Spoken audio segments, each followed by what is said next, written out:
Good evening. You are tuning into the December 10, 2020 meeting of the Santa Monica Rent Control Board. This is being conducted virtually in an effort to reduce the spread of COVID-19. May we have a roll call, please?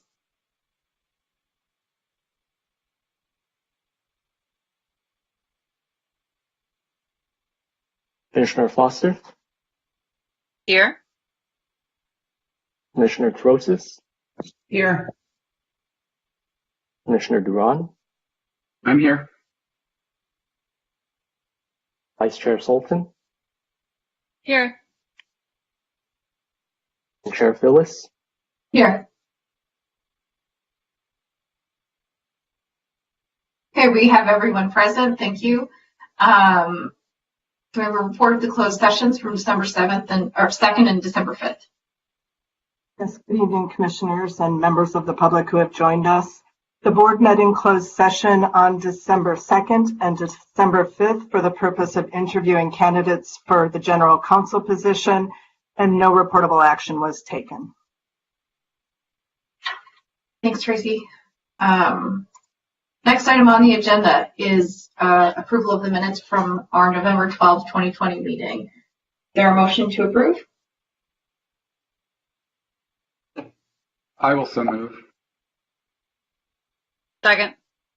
Okay, there's a motion from Commissioner Duran, a second from Commissioner Foster. All in favor? Sorry, we'll do. We have to do a roll call vote, please.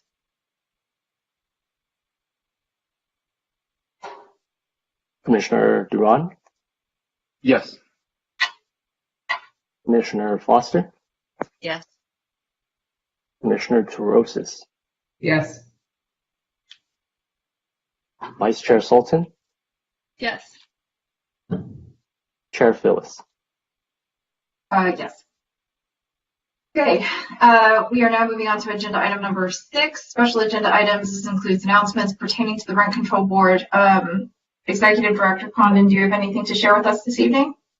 It's just a couple of things. First, I would like to welcome Elvin Ho as the board's new secretary. This is his first meeting, and I'm very happy to have him with us. So welcome, Elvin. And then I wanted to mention that the board's fall newsletter went out at the end of November, and everybody should have received that by now, tenants and property owners and property managers. We also have a Spanish version of that newsletter on our website for anybody who would like to access that. And then I just wanted to mention that the annual Landlord-Tenant Forum was held on December 2nd. Once again, it was a lively meeting and a good number of attendees. And for anybody who wasn't able to attend, there's a link to the video from the forum on our website. That's all I have this evening. Thank you. Anyone else have any announcements? Okay, moving on to agenda item number 7. We have public comment. There are no people who have requested to speak during our general public comment, so we can proceed to item 10, which is jurisdictional items. For item 10A, we have 3 owner occupancy exemptions seeking to exempt properties at 1963 18th Street, 1630 Franklin Street, and 1702 Delaware Avenue. I defer to my colleagues if anyone requests a staff report. However, for these 3 items, I do want to entertain a motion to grant each of the 3 exemptions based on the findings and facts and conclusion of law in the staff report. Commissioner Foster. I'm fine with that, except for the third one. I do just have a simple question for staff on the third one. So I would propose that the first 2 are completely straightforward and be granted, and that the last one be heard. Okay, happy to modify the motion. We make it a formal motion. So I move that item. What is my item number?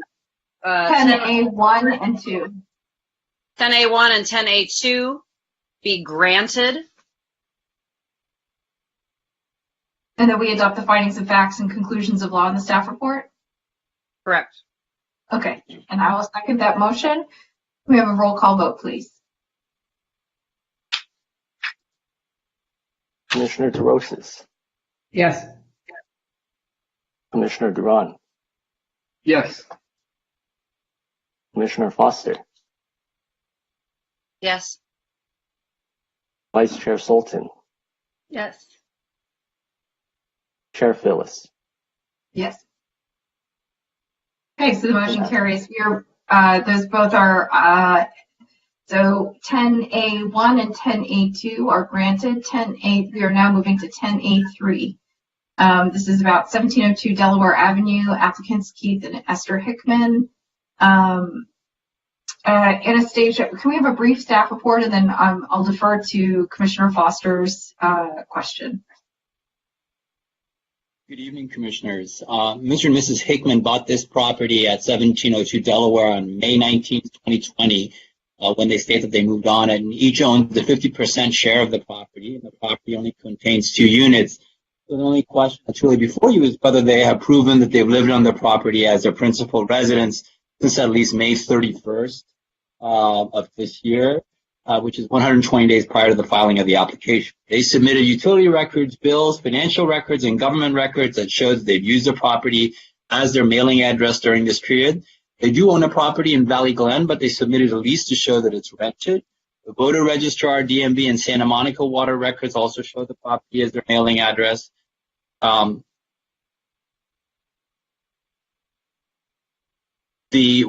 of the units is rented, but the tenant in that unit never returned the tenant response form after staff contacted the tenant multiple times.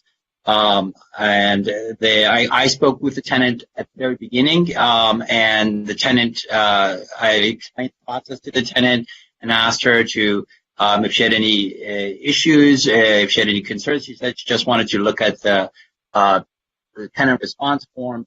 And then subsequent to that, the tenant never contacted me again once I followed up on multiple occasions. Because the tenant had never responded, we asked the hearing investigator to prepare a report. And in that report, the hearing investigator observed that the unit is fully furnished and contains personal property consistent with the Hickman's claimed occupancy. Because the preponderance of the evidence in the record shows that they've met the requirements for the exemption, staff recommends the board grant this application and adopt the attached findings of fact and conclusions of law. Thank you, Mr. Mordesai. Commissioner Foster, you had a question for staff?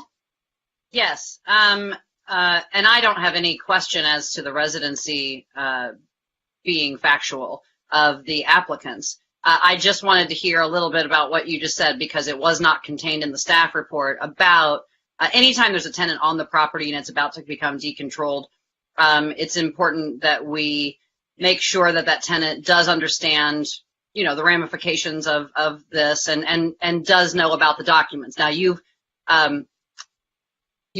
said in your comments during your staff report verbally tonight things that weren't in here, and that's what I had a question about, was if you felt that the tenant had been duly contacted and made aware of what we helped City Council to understand and pass a few months ago regarding what happens to these decontrolled properties that used to be rent controlled, and any rights she may have. So if you could answer that, and if you're confident that she has all that information, then that's fine. Commissioner, what we will be doing is, with the notice of decision, should you grant this application, this exemption application, we will be sending a notice of decision that includes the section that you're talking about with regards to the relocation requirements, and that will be provided to the tenant. I also know that because of my conversations with the landlord is very well aware of that provision, and they said that they were more than ready to and prepared to provide any relocation should that situation occur. Well, thank you. We love to hear that our landlords are informed and participating, and that's fantastic. So I move that we grant this, support the findings of fact and conclusions of law, and grant this exemption. I'll second that.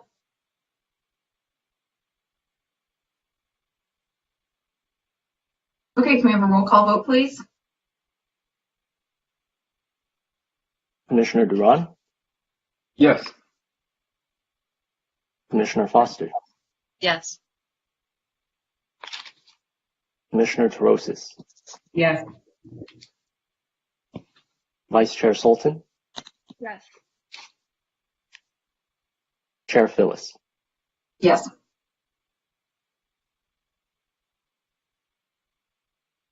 Okay, motion passes. So now we are on item 10B1. We do have speakers on this item. Could we have a brief staff report, please? Commissioners, Community Corps purchased 2 adjacent lots at the corner of Pico and 19th Street, redeveloped as a 48-unit affordable housing project. 2024 19th Street contains a house and a 5-unit apartment building. 3 of the units are occupied in that apartment building while the rest are vacant. The other lot adjacent to it at 1819 Pico is vacant. It contains a church and a 3-unit building. One of the units in that building has never been rented and therefore not a controlled unit. So we're talking about a total of 8 controlled units. And Community Corps has applied to the board for a removal permit to demolish these 8 controlled units and the structures on the property. To qualify for a removal permit, Community Corps must show that the permit is being sought for development of multifamily dwelling units, that the new units are not exempt from rent control, and the board has always interpreted this requirement to apply to the replacement unit, of which is 8 here. And finally, that at least 15% of the new units will be at rents affordable to low-income households. Here, the applicant satisfies all the requirements set forth under the charter. 48 units will be deed restricted to low-income units. In fact, many will be deed restricted for occupancy at rents at lower than the 80% lower income definition. And the 8 replacement units will be subject to rent control. As I mentioned, 3 of the units at 2024 19th Street are occupied by tenants. And late this afternoon, we received a communication from an attorney representing one of the households in the 3 occupied units. That correspondence has been forwarded to you. The relocation requirements for such a project, however, are outside of the board's purview because it is not one of the criteria for a removal permit under the charter. The relocation system is set in accordance with state law. Prior to this communication, Community Corps had informed staff that they had signed relocation agreements with the tenants, and because the tenants appeared to be low income, they would be provided housing in affordable units at other Community Corps property, and then would have the option to return to this property once the project had been completed. All of that is, of course, in accordance with their eligibility as low-income households. Because Community Corps' proposed project satisfies the criteria for removal permit under the charter, staff recommends the board grant the permit subject to the execution of a removal permit agreement, in which Community Corps would have to agree that 8 of the new units were subject to the rent control law and that at least 1 of the units are deed restricted as affordable to low-income households in accordance with the requirements of the charter. Staff also asks that the board correct a typo in paragraph 2 of the proposed findings of fact, which mistakenly states that this is a senior affordable housing project, which it's not. It's only should have read affordable housing project. The word senior was inadvertently tossed in there. So toss it back out. That's it. Thank you. Can I ask Thank a you. question? So if there's, Carolyn, we just have 1 person in the queue, but I can put you second. Okay. So Commissioner Foster first and then Commissioner Torosis second. Thank you. So, Mr. Mordezai, so I have questions for you, but I also have questions for Community Corp. Would you like them to come on and answer our questions now or after? Chair, how many speakers do we have? We have 3, and actually I don't see anyone from Community Corp on the speaker list. Oh, no, wait, Community Corp, yes. Sorry, I was looking. We have 3, and the applicant is speaking first, 5 minutes. Sorry, my 5-year-old. I'm sorry, you said there is somebody from Community Corp on? Yes. First, Mr. Hernandez is speaking for 5 minutes. So I don't This know is Just a moment, Mr. Hernandez. Thank you. Sure, no problem. No problem. So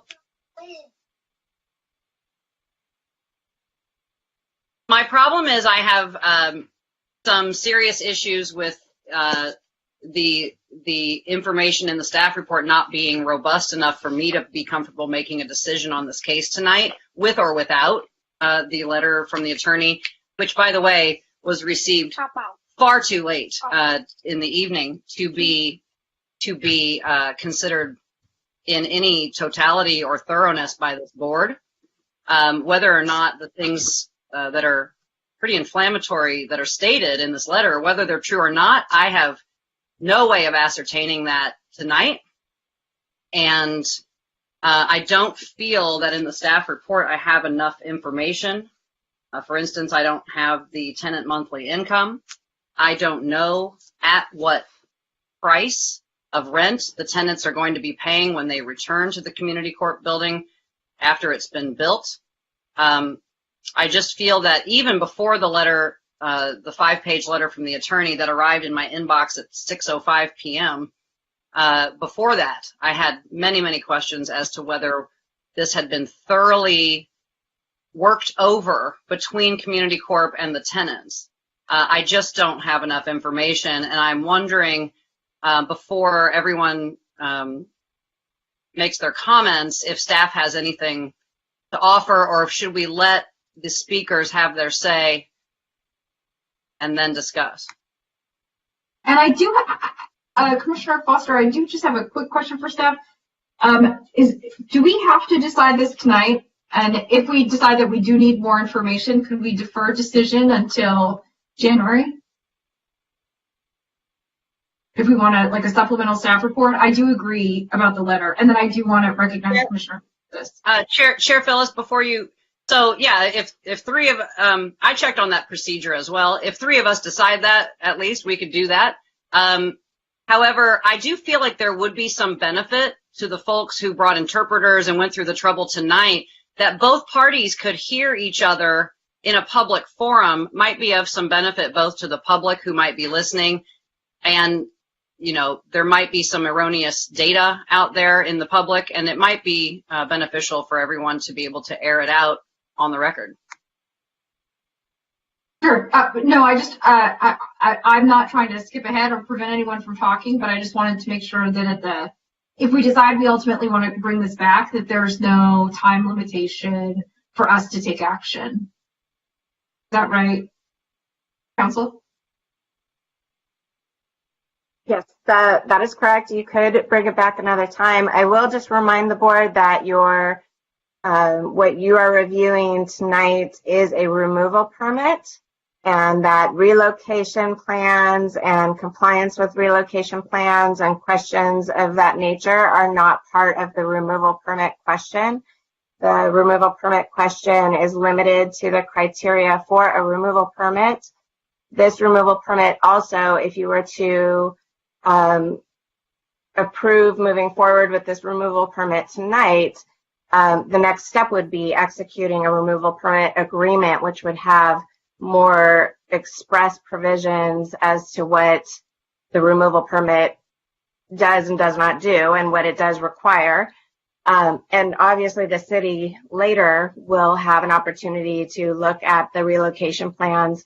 The removal permit itself does not lead to any kind of displacement of tenants.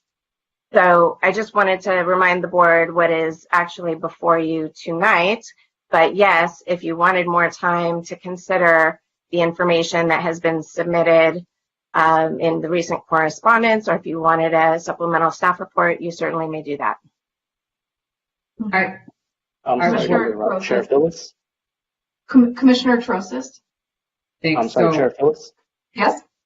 We do have several, I'm sorry, this is Secretary Alvin. Okay. We do have several speakers in the attendee queue that had requested to speak. However, they didn't join using the proper channels. Could we take a moment to have the translator instruct them to dial in using the number that was provided? That's fine. I actually am I think we can continue with the questions for staff while you work with them to do that. Thank you. Thank you. Thanks. So I guess I'm a little concerned by what I just heard Ms. Sherman say, because I understand, like, factually speaking, what the requirements are to grant a removal, legally speaking, what the requirements are to grant a removal permit. I understand it's a discretionary approval. I also am concerned that we would agree to grant a removal permit when it's almost like you're signing a contract and you don't know what you're signing for. When we don't know any of the details as to what I understand that the relocation, the removal permit itself does not trigger the relocation. However, it's very concerning to me that we would agree to a removal permit without knowing the conditions upon which it's based. So maybe something for us to discuss going forward on how we might, change that, because that's a little concerning to me just as a matter of practice. Secondly, Mr. Mordezai, I have a question for you, and I think that given what Ms. Sherman said, you're probably going to say no. But when we say that the tenants are going to be relocated, was there an agreement here with the developer and the tenants that the tenants would be given the first right of refusal, even if we had exceeded the 5-year period? And would they be given the first right of refusal, again, even if we had exceeded the 5-year period at their original rents that they were paying when they were removed for the to rebuild the affordable housing development? Commissioner, I'm not clear on what you mean by the 5-year period. No, so I'm saying, so I know we're not Ellising the building, but I mean, don't we have to, aren't we like removing this from rent control and then returning rent control units to the market? Right, but there's no similar kind of time period like there is in Ellis. A removal permit needs to be acted on according to the recently enacted regulations that you had within a set period of time. And I believe that the applicant who's here can probably address the questions that you're asking and help shed light on that, because they themselves have their own deadlines, which is far shorter than 5 years. They need to act on their tax credits, I think, by April, or else they lose funding and there are other issues that get triggered by that. So they need to actually move forward, or else the removal permit will expire.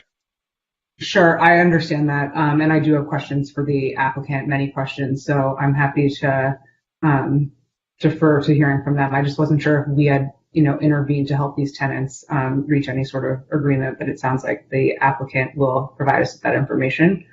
Today was the first day we had heard from any of the tenants at all, and this attorney, so this is all fresh. As you know, there's a written response deadline on Monday. Nothing was submitted by then, so that's why we couldn't have done anything about it by then.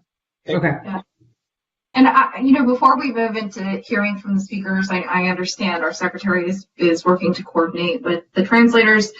I want to just share with the group that my inclination is to put this over.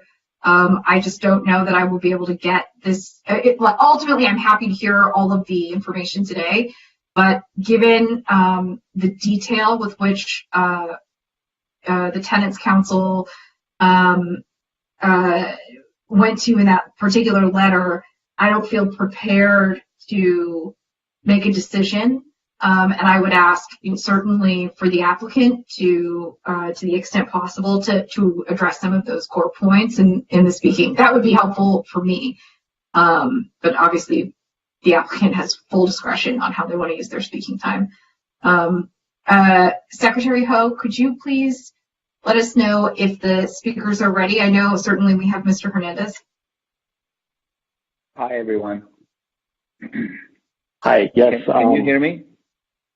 Sorry, Mr. Hernandez, we are not yet ready to get started. I just want to confirm with our secretary that the other speakers have access to participate this evening.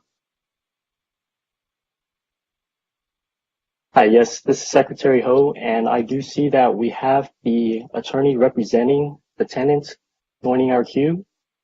Okay. And we do have the representatives from Community Core as well. Okay, so we have our full meeting, correct? No, I apologize. We are missing the actual tenant, Ms. Gomez, and her family from the queue. Okay. Is it possible? Have you communicated with the tenant representative and seen if the tenant representative is going to be speaking in their stead? I apologize. They've both just joined the queue right now. Okay. Okay, so we have Mr. Hernandez, Mr. Gomez, and Ms. Valdez Ortega. So we'll start with Mr. Hernandez. He has 5 minutes. We understand that you're the applicant and you are from Community Corp of Santa Monica. Okay, here's third time's a charm, I hope. Good afternoon, Commissioners. This is Jesus Hernandez. I am the Director of Housing for Community Corporation. This involves bringing to market affordable housing sites, both rehab and new construction. And this is one opportunity where this property came to market a couple of years back, and we obviously thought it was a great asset for a few reasons. One of which is because there were households who resided in the development, so that was one big incentive for us to purchase the property to ensure people who are from Santa Monica keep housing in Santa Monica. So that was one big reason for us to even, in fact, purchase the property with the ultimate goal of providing more affordable housing. As mentioned earlier, the development is a 100% affordable housing site, 48 units with ag-grade commercial serving the community along Pico Boulevard. And I understand, obviously, we received this letter as well just this afternoon. So on the call with me is our relocation expert, Dr. Michelle Folk. I'm not sure if she's unmuted yet, but I do want to allow her to speak on behalf of us as well, pertaining to the relocation piece. And I'm happy to address some of the comments that were addressed in the letter. And I will say there is significant misinformation in the letter. Some information that is basic to our agreement with the households, including that the households, all three of them, in fact, were given options as far as how we relocate folks to other housing during construction and give these same households the right to return after the construction is complete. And these documents are both signed in English and Spanish, including a summary of the options in both languages. So the letter did come to us as a complete surprise because we do have signed documents that if this attorney letter would have come to us sooner, we would have shared those three relocation agreements with the board here. But as we know, I think it just came in too late and it just wasn't enough time for us to send it over for proper review by the commission. And Michelle, I'm not sure if Michelle Folk is unmuted. I do want to lend my 5 minutes to her to speak to the agreement, the process that we took to ensure that folks will be able to return back after the completion of the affordable housing. And one point that I do want to make clear is we do have obligations from the tax credit agency that we leverage financing in addition to dollars from the city of Santa Monica to complete the construction that requires us to complete the development by no later than the end of 2022. So I heard a 5-year mark. I'm not entirely sure what that is, but we have obligations to start construction this coming April and finish by the end of 2022. So that's kind of our timeline for the process. And I'm not sure if this is a good opportunity to kind of summarize the agreements with the households.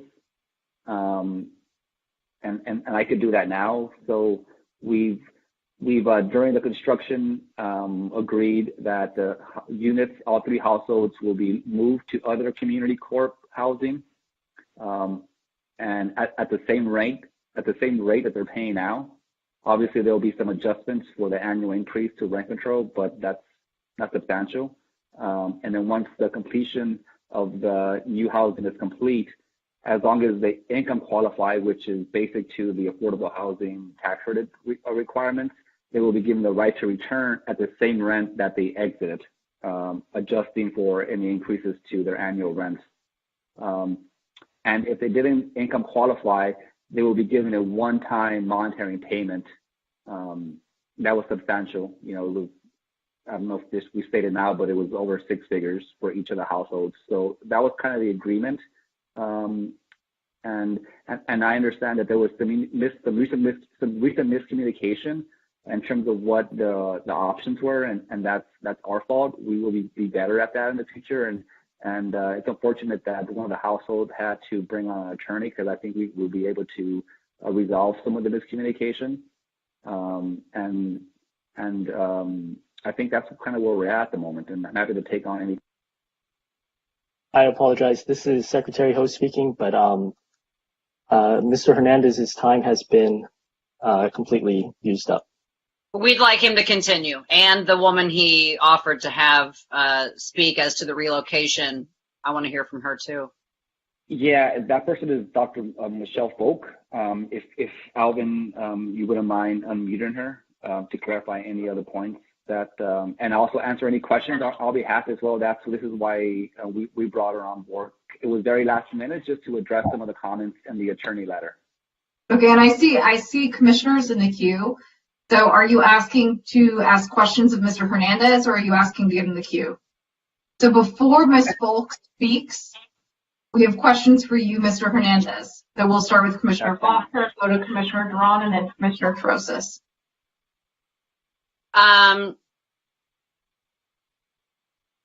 So one of the assertions in the letter is that there is no signed copy of said proposed monetary agreements and arrangements that's in the possession. Now, obviously, from a distance and in COVID, and only receiving this an hour and a half ago, we have no way to know if the tenants have their copy of the signed document or not. I am glad to hear you say that perhaps it could have been done better. I'm going to defer to Commissioner Duran and Trosis, but I still want to gather my thoughts. Commissioner Duran, and then Commissioner Sultan, do you also have your hand up to get in the queue? Okay. Commissioner Duran. Thank you. Yes, I had a question. The relocation, will that displace, will doing the relocation of these tenants to another community core building displace anyone at wherever they're relocated to? Or are there vacancies there to hold them for this 2-year or so period? Am I unmuted? Okay. Yep. The answer is that we have some vacancies, and we have identified 3 units for each of the households, all of which are 2-bedroom units. So we have some stock of vacant units that we identified, 1 unit for each of the households to be able to move to. And I guess as a follow-up to that, is the relocation the same size of a unit that they currently have? In other words, it's they're going from a 2-bedroom to a 2-bedroom, or is that changing?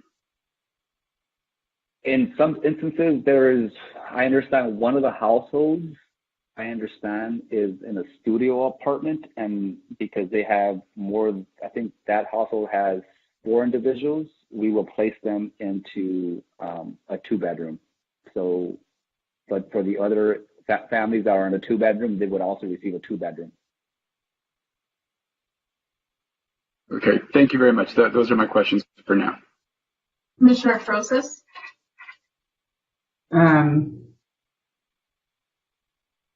Sorry, I was just looking something up. So thanks for being here. I have a couple of questions for you just on what you stated. You stated that your tax credits were expiring I believe you said the building had to be in service by 2022. Is that correct? Or 2021? Yeah. And can you carry over those tax credits or get them extended should there be some sort of prolonged situation here? Or is that going to cause your investors to potentially pull out? It's basically an IRS program, and so there are IRS requirements that we have to have the building completed by the end of 2022. Otherwise, it does jeopardize the health of the organization, where we'll be penalized by the tax credit agency and not be able to apply for tax credits for a minimum of 2 years. So we get docked negative points when we apply on future applications. Okay. And, we use that program to sustain both the development pipeline and to bring on future sites like this into the market. So it's really what we focus on, and it's the most important piece of the financing. The deadlines are at the end of the year. We really just can't miss those deadlines. It does jeopardize the company. Sure. I just wasn't sure like what the carryover requirements were. And are they 4% or 9% tax credits that you're using? Yeah, exactly. This is a 9% tax credit application. Okay. Got it. So it was competitive and we want to keep it. Got it. Exactly. Yeah. Understood. And so I think what I heard you say is that there were signed relocation agreements with all of the tenants, and that should they not income qualify when moving them back in. And I again assume with the 9% tax credits, you're doing income averaging, so they could have up to 80% of area median income. Is that correct? That is right. So I think it goes up to like the higher end is like $80,000 a year for housing. And if they don't qualify, you're going to give them a substantial, more than the city of Santa Monica requires, some sort of six-figure payment. Is that what I'm hearing correctly? That is correct. That was the options in all three agreements with each of the households. And again, these documents are signed and they're sitting in front of me now. I could easily forward it to the team if needed, but I know it's kind of last minute. But I do have them readily available once they're requested. That's what I want to share. That's fine. Those are all of my questions. I just wanted to figure that out, and I appreciate you answering them. And I don't have any further questions at this time. So, in the interest of fairness, I think it would be appropriate for us to now hear from the tenants, and then we can return to Ms. Volk afterward. I know that they've also brought their attorney and their translator. So next in the queue are, I believe, Mr. and Mrs. Gomez.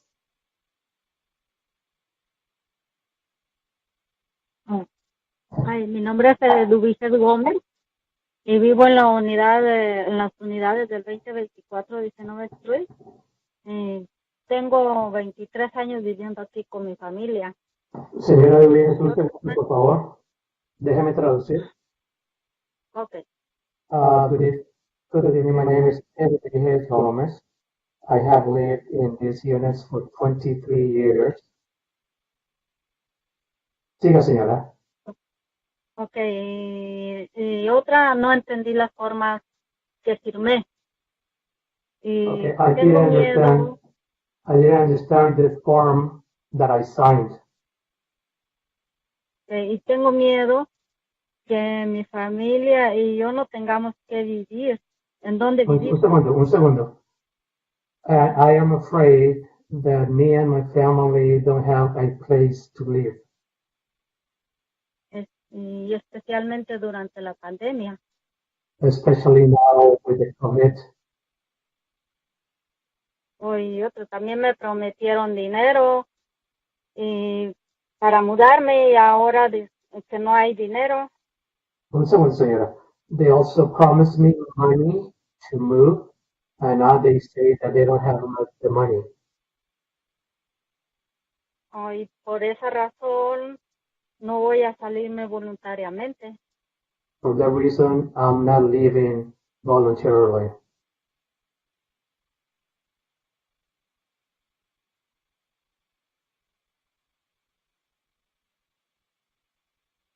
Es todo. That's it. Thank you very much, Ms. Gomez, for being with us tonight. Ms. Tarosa, Commissioner Tarosis has a question for you. Yeah, can we ask her, or maybe just translate, do you understand that as it's been represented by the documents you signed, you would be getting relocated with a place to live during the construction of the new housing development? And what, if anything, does she have issue with on that point? Señor, usted entiende los documentos que firmó, sabe que esos documentos le permiten vivienda mientras se construye el otro edificio. ¿Usted entiende eso? ¿Me puede repetir de vuelta, por favor? Can you repeat what you just said? Do you understand that, because the statements that were made both in the letter and in tonight, what she just said is that I'm not going to have a place to live. And so I just want to make sure that she understands, and maybe again, this is another reason to continue. Does she understand the agreement that we would, Community Corps, seems to have come to with her, that she would be relocated to a similarly situated unit while the new building was constructed, and then would be able to move into a new unit if she income spread? Señor, usted entiende, el documento que le entregaron especifica que a usted le van a proveer una vivienda similar a la que tiene usted ahora mismo. Esa vivienda va a estar disponible a usted mientras que se construye el otro edificio. Okay. ¿Entiende eso? Dígales que hablen con mi abogado, me siento incómoda estar hablando. I feel uncomfortable talking to you. Please talk to my attorney. Okay. Sure, Steve. I'm happy to hear from the attorney. Is he one of the speakers? He's not in the queue. Okay. Well, please let her know that her attorney is not here. So. No, wait. Actually, sorry.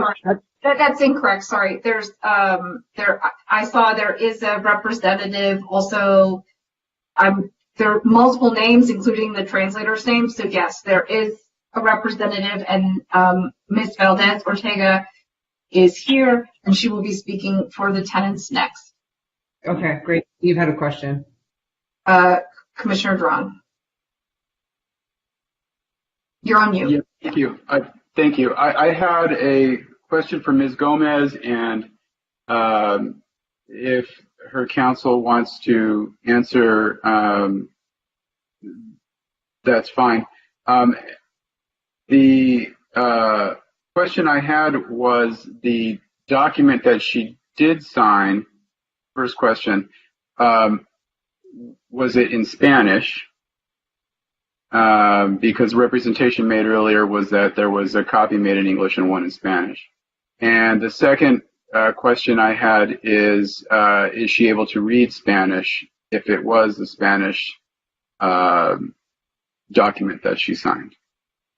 Señora Gómez, queremos saber si el documento que usted firmó estaba en español y si usted puede leer español.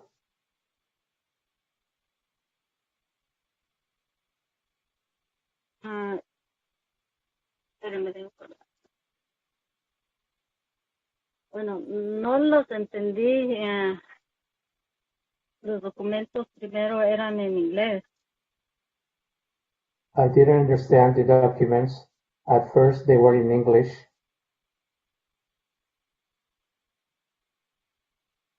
Okay, my question was, did she sign one that was in Spanish, in the Spanish language, and can she read Spanish?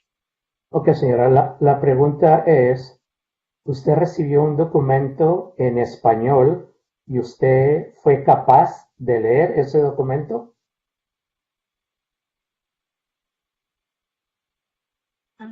Leí en inglés. I read the one in English. Can she read English? ¿Y usted sabe leer inglés? No sé leer en inglés. No, I don't know how to read in English.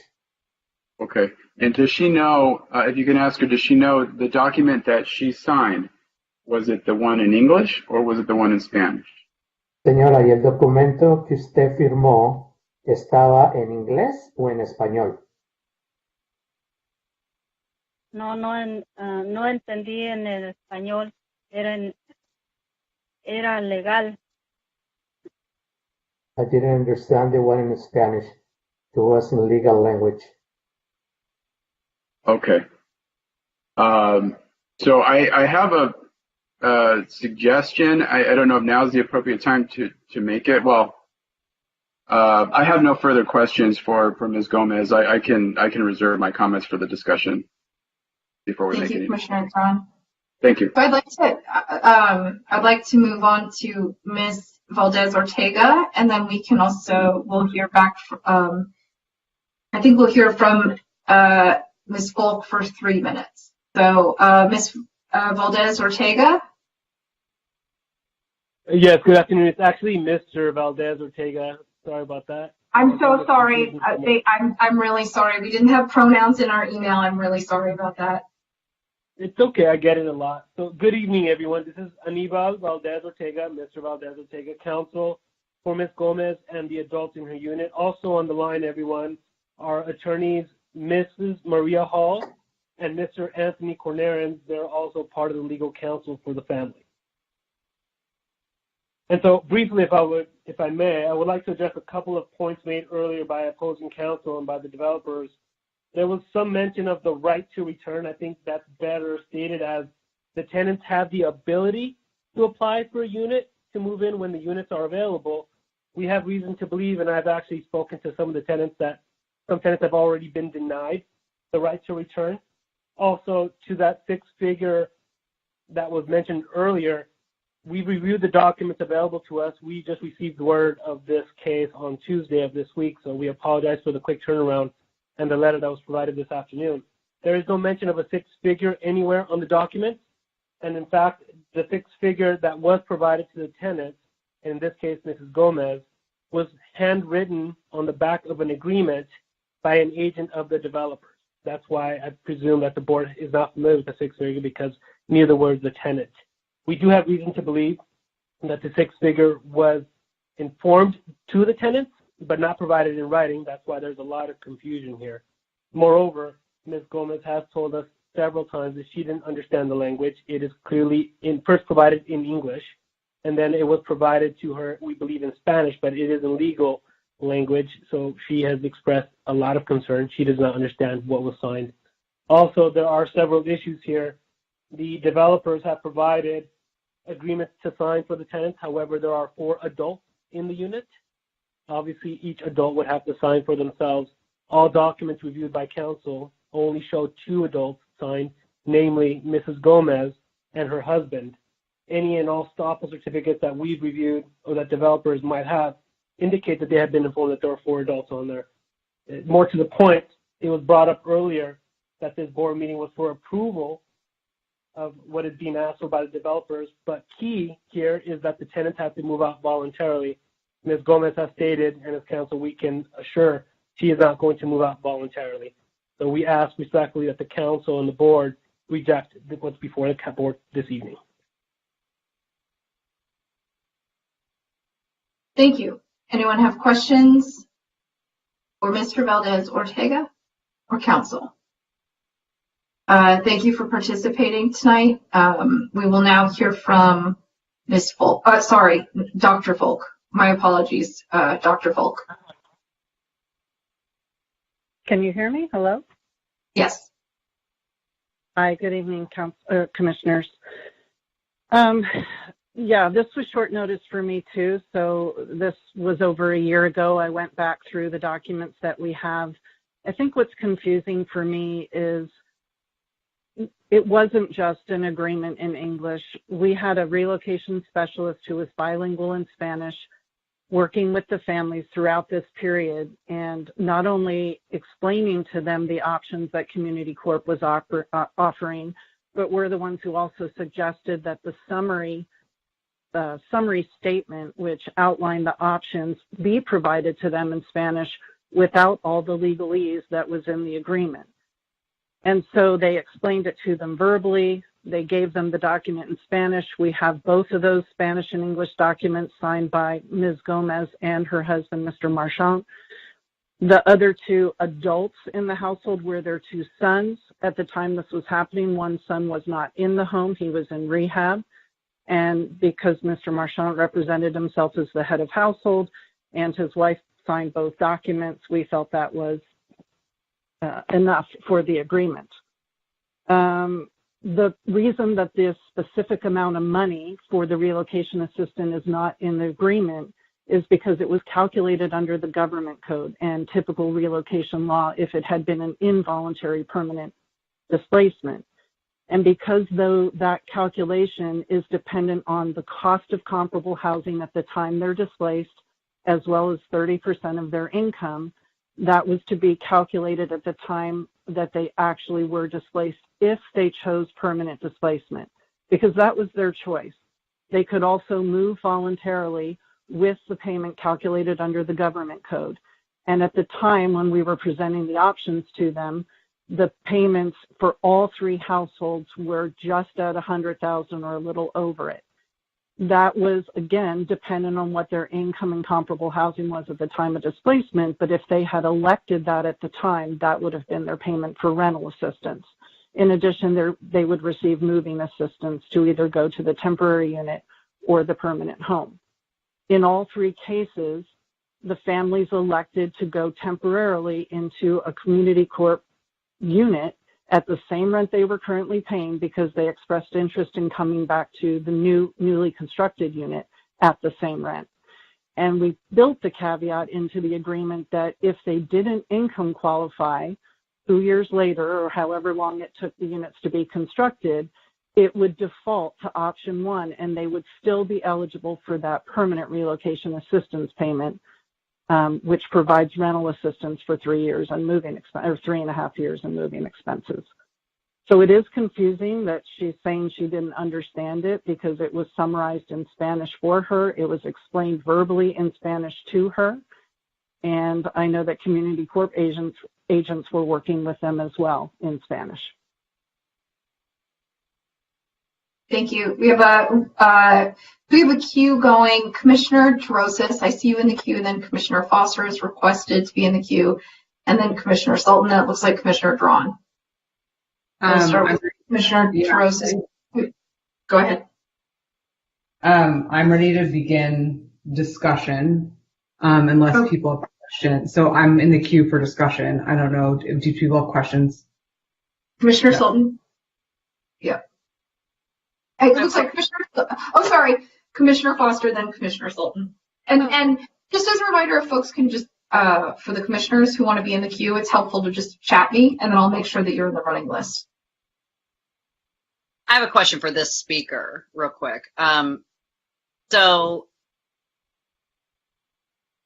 I think what I would like to know from you in particular is, the staff report, you must understand, was very brief, less than a page and a half that we have on this. And some of the documents that were attached from Community Corp, while there are several more pages, much of it is white space. And just when it comes to relocating families, and especially families where English is a second language, if at all, I just feel it's incumbent upon us before we sign off to make sure that to feel comfortable that all due process was given, all information was given, and I am confident that we're going to get to the right spot, but that's our concern. If there's anything you want to add as far as letting us know that you will be able to produce these documents that were signed by this person in Spanish, those types of things. I think that would be very helpful in us reaching our decision. And perhaps for me, at least, even a digest of how many meetings were had with this family. Was it over the phone? Was it in person? Was it through a translator? Was it through a Community Corp employee who speaks Spanish themselves rather than going through an interpreter? Those types of questions, because I can't in good conscience move tenants until I feel really comfortable that all options have been thoroughly understood. I'm sorry, when you said speaker, Do what you were you have the- talking about? Do you have the ability to produce these documents should we need to see them? Yes, I have the, I'm looking at the Spanish agreement or summary of Right. agreement signed by. I understand, but, yes. but we're not. And I'm actually a landlord for a living, and I do this elected office, for years, and I had trouble, honestly, following the summary of all of the options available to the tenant. So I can imagine that it might be confusing. So if you were willing to produce the documents in Spanish that the person saw and signed, that would be very helpful. Yes, we can. And I agree with you 100%. And that's why our agents were working with them in person as well as on the phone multiple times going through this, because the one thing that the city of Santa Monica was crystal clear on is that these had to absolutely be voluntary relocations. And so it took quite a bit of time to explain to the families what their options were, what it really meant, and ensure that if they decided to do it, it would be voluntary.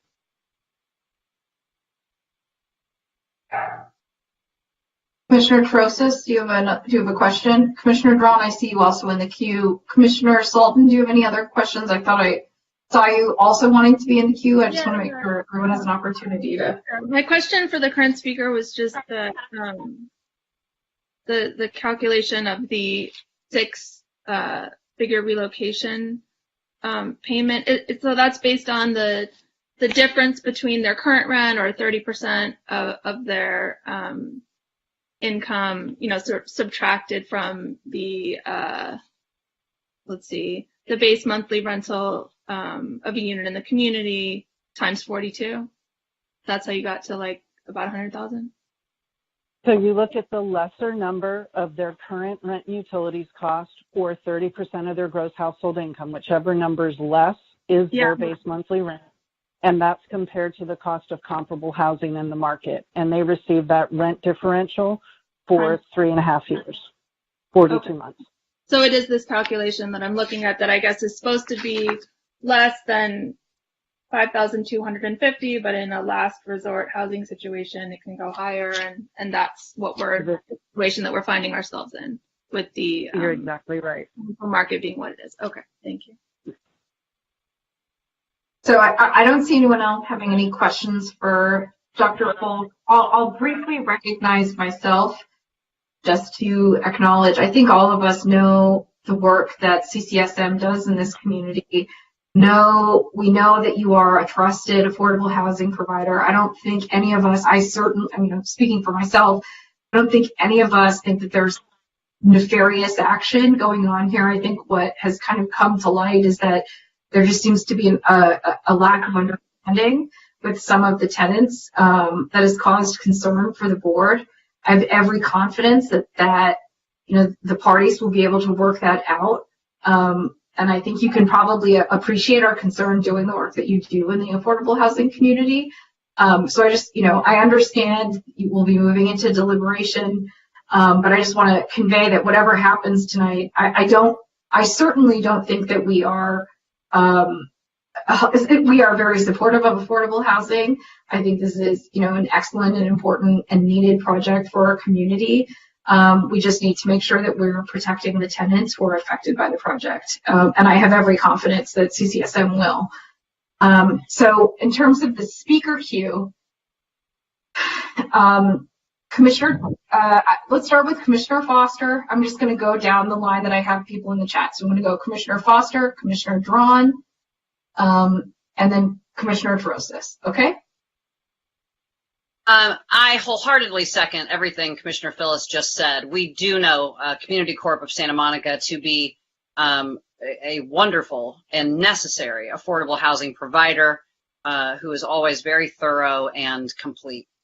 These projects are scattered all over our fair city, and we need more and more of them. And I remember in the public notice when this parcel came up, and I'm glad to hear that it's been handled with such care and attention paid to the tenants. And I have no idea how an attorney entered their lives at this very late date in the process, and it doesn't matter to me. That's not what's before me as a commissioner, but But what is before me as a commissioner is granting a permit that I'm not yet prepared to grant. That's what, so it's not about tonight for me. It's not about the details of he said, she said, they said, lawyers said, who understood what. That's not for me to determine here tonight. The staff report, just as a matter of our staff reports being very robust for both our sake and for the public, it is totally accurate to say that if certain things are accomplished by the applicant, we are supposed to grant it. I do understand that. And the staff report did cover those things. However, I feel like because it's in the mission of our charter to preserve tenancies as well as housing stock, when we are going to move people around in such a complicated way, it's incumbent upon us to thoroughly examine what relocation benefits they'd be eligible for, because it's kind of also a tool for the public to inform these kinds of moves. It's very serious and far-reaching for these families.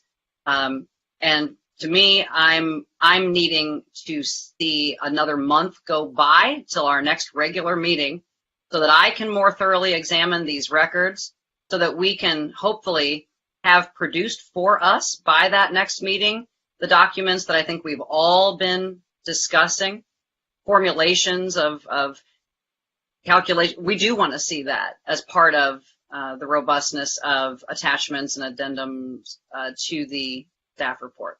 So that's where I'm feeling like putting this decision off to next month is my current position. Okay, next in the queue, Commissioner Drawn. Thank you, Chair Phyllis.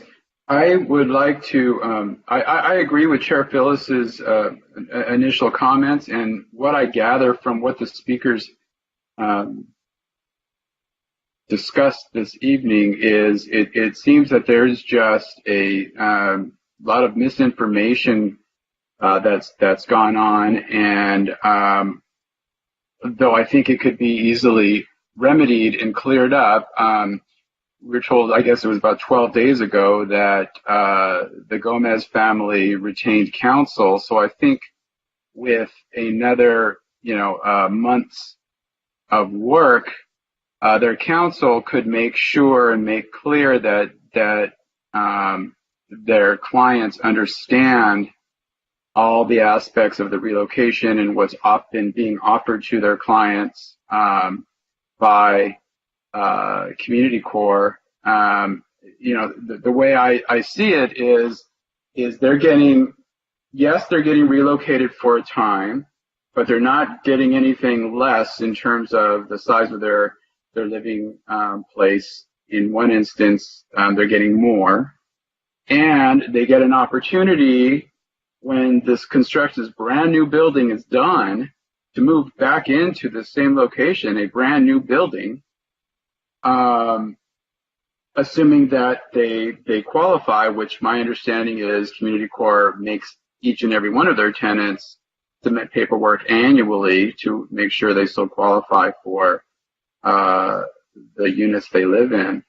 So I think with just this, having new counsel on board representing the tenants, Community Corps' history that I know of helping tenants in this situation and the work that they've done in this city, I'm sure that there can be everyone's concerns can be addressed, and there won't be a problem. I think if we were to suspend this, that's the appropriate language, suspend our decision until our next hearing so that all that work can happen, and then make it much easier for us to come to a decision on the removal permit. I think that's what I would like to see, because I think it would be a much easier decision to make in a month, assuming all this work gets done by the parties. Those are my comments. Thank you. Thank you, Commissioner Drawn. Commissioner Trosis. Hi. So I understand that it's probably very unsettling, regardless of how much money is being offered, how nice this new place is going to be, to take a home that you've made a home for past 20 plus years and be told you have to pack up all your things and leave. So I understand that this is probably very unsettling. I also understand that there's definitely a language barrier, it seems, and there might not have been full communication. And also, I didn't think that the staff report provided me with enough information to make a decision here.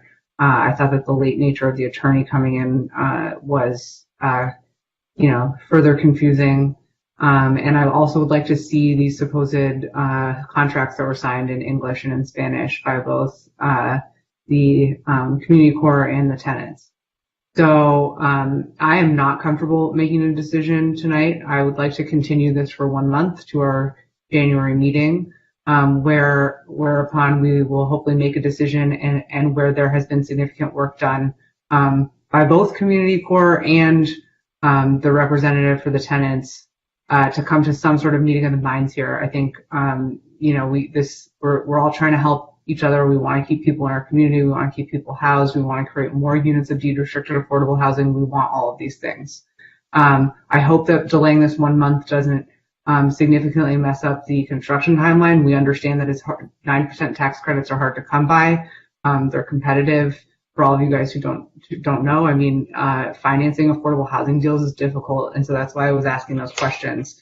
I don't want us in the city to lose out on that. So, I would like us to be able to come together, in no less than a month, unless there's, no longer than a month, and make a decision on this, unless there's some other supervening item that we don't know about from either side. But I mean, at this point, I haven't heard anything that would tell me we can't continue this for 1 month. So.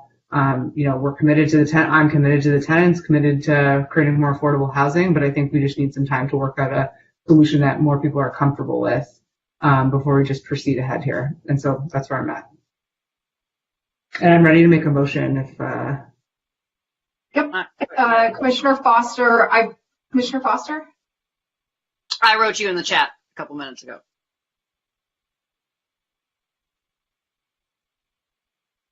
Before a motion, please. Okay, go ahead. Yep. Do we still have anyone from Community Corp on the phone? Yes, Mr. Hernandez. Can he hear me now? Here. Hi, this is Jesus with Community Corp again. Hi, everyone. Hello. So I heard a couple of assertions from one of the attorneys and read in the letter a couple of assertions that I believe to be incorrect. When misunderstandings happen between tenants and their representatives and Community Corp, how do you go about making sure that they understand that something a lawyer might be telling them is not necessarily correct? How do you plan to help resolve this situation? Well, to be frank, we have not engaged an attorney at all. Dr. Michelle Folk is a relocation expert. She's not an attorney. I am not an attorney. I am on the real estate development department for Community Corporation.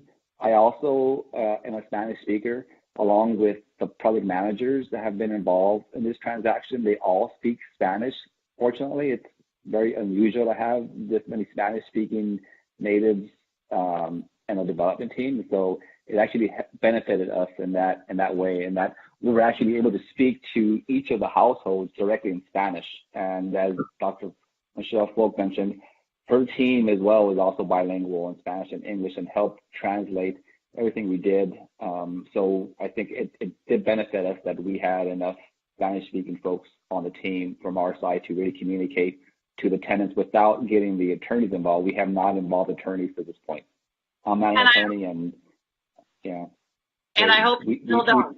I hope you still don't. I hope you're able to dispel any misunderstandings or incorrect information in the due course. And we wish you luck. We do want the project. So. Yeah, we do not intend to bring on an attorney. I think there's enough goodwill from our team. It's always been goodwill from our team to ensure that the households are kept in Santa Monica long term, and find ways to ensure that both they get equal or better housing in the interim and also long term.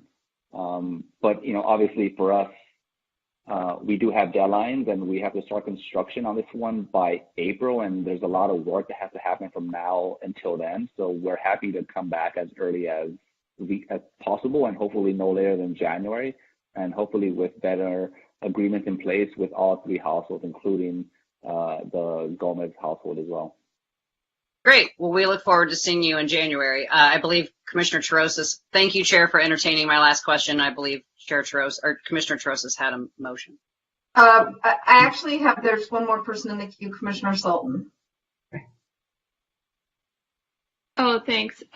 Yeah, I just wanted to say, I think that it's, I don't think that CCSM has a need for an attorney here, but I never think it's a bad idea for a tenant to consult with an attorney and find out what their rights may be and learn more. Because it sounds like in this situation, there was a lot of confusion about what was agreed to and what, her rights were, her family's rights. And so I think I want to be encouraging tenants to reach out to whatever, sources of authority they can reach out to in order to get better information and negotiate their position, including attorneys. So, as an attorney, perhaps I'm a little bit biased, but I do think that it's something to be, encouraged and not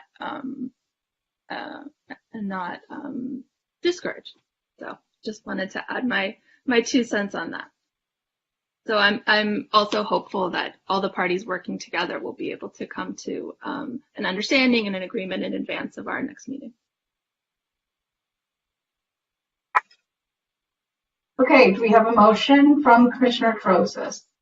Yeah, I move to continue this item 1 month to our January 2021 meeting. And in the meeting time, worked towards an amicable resolution and hopefully what we can consider a meeting of the minds on what's going to happen here. Second. I'll second it. Okay, can we have a roll call vote, please? Commissioner Foster, Yes. Commissioner Duran, Yes. Commissioner Terosas, Yes. Vice Chair Sultan, Yes. Chair Phyllis. Yes. So the motion carries. This will be continued until our January meeting. Next item on the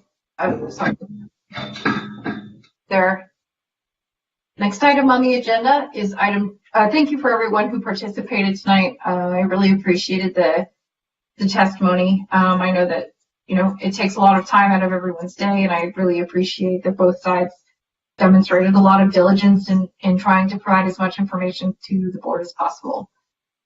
Next item on the agenda is item 12A, Administrative Item Planning Department presentation on the housing element update and possible selection of a board member to participate in Housing Preservation Technical Working Group.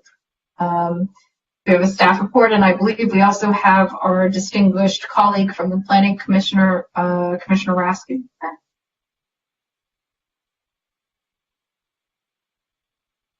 Great. Good evening, board members. Very pleased to be here. I'm Jing Yo. I'm the City Planning Manager. I'm here today with the Housing Element team from City Planning. So you're going to be hearing from myself, Rachel Kwok, who's the Environmental Planner and Housing Element Update Project Manager. Also have Steve Mizakami and Carrie Fukui. And Ross Herman is the one that is controlling the presentation tonight. So we have some slides to get through, and ultimately at the end, I think what we're looking for from the board is we have some guiding questions for your discussion. So next slide, please. There we go.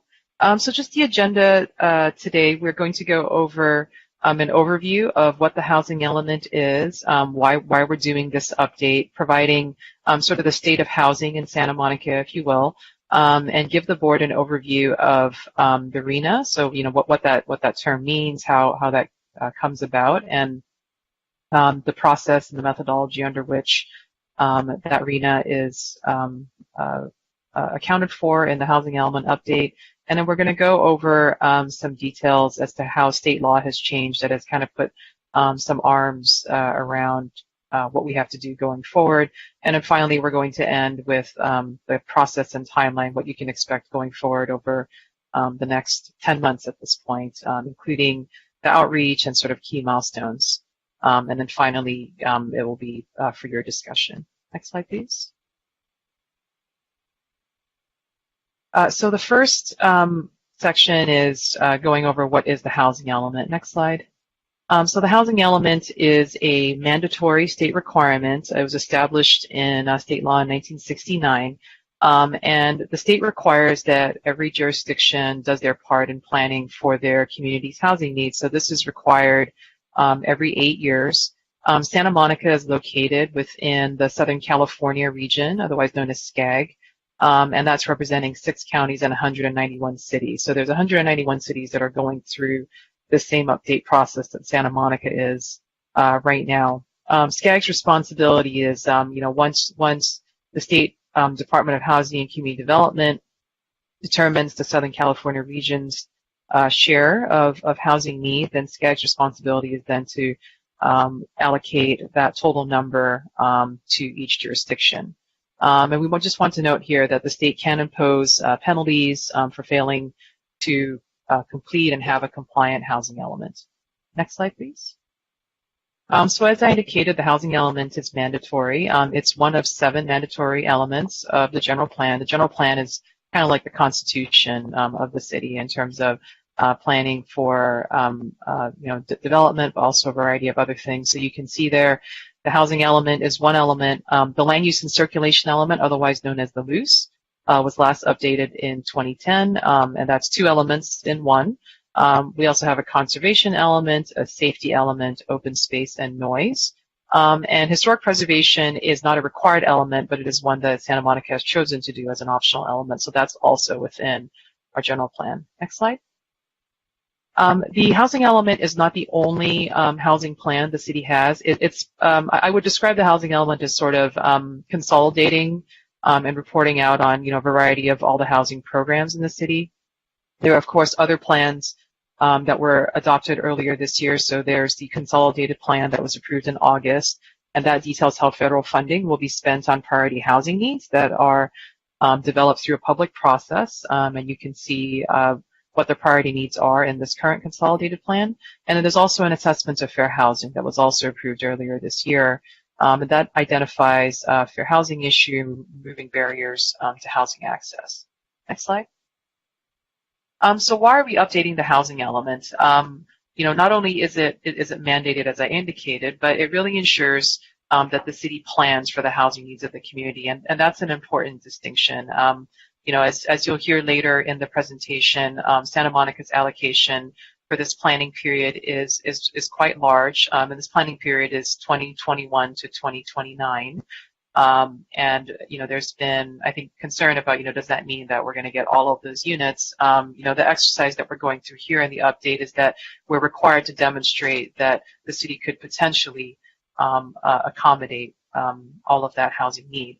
And you can see there are sort of 5 major components of the housing element. So at the end of it all, it becomes, a document. It's a book. It has several chapters, and these are the required components of that. We're required to do a housing needs assessment and a look at housing characteristics. That really consists of a whole bunch of data updates. So we look at both like demographics and housing characteristics, relying on various sources of data. We're required to identify barriers to the production of housing. We're required to evaluate the progress from the past 8 years. So there, in the last housing element cycle, so that was the 2013 to 2021 period, there were a variety of implementation actions that were adopted, and we're required to report back to the state, how we did on those. And then there's the identification of sites. So that's something you hear about later called the suitable sites inventory. Identification of sites within the city that can accommodate development potential for those housing needs. And all of that is summarized, in the document within goals, policies, and actions. They're called programs within the housing element. Next slide, please. This housing element update is taking place against the backdrop of a declared statewide housing crisis. So, as we're all well aware, it's very expensive to live in California, and we have statistics that show that the median home cost is twice the national average in California compared to the rest of the nation. There's a significant housing shortage due largely to an imbalance between supply and demand. It's estimated there's about 1.3 million low-income renter households that need affordable homes. And according to the Legislative Analyst's Office, there's an estimated shortage of 3 million units in California needed to meet the demand. What we're also seeing is a tremendous inequity in the cost burden across income bands. We're seeing households in the lower income range are particularly hit hard in terms of spending, upwards of 50% of their income on housing. So there's a real equity issue in there as well. Next slide, please. In response to that declared housing crisis, the state legislature has taken some very aggressive actions in recent years. So that kicked off with the 2017 legislative session, the adoption of a housing package, a significant package of streamlining changes, changes to housing element law, and fines for violations of the Housing Accountability Act, which is an act that essentially puts limitations on cities' ability to deny housing projects that are compliant with objective standards. And so you can see there sort of like 6 major areas that the legislature has really focused on. They've, as I indicated, looked at streamlining the process. So how can we make it housing approvals faster? Looking at funding of affordable housing, removing local barriers to production, strengthening the Housing Accountability Act. And on the other side of that, there's a lot of focus on streamlining production, but there's also been legislation passed in terms of tenant protections, not the least of which is statewide rent control. And then finally, there's been a tremendous interest also in accessory dwelling units.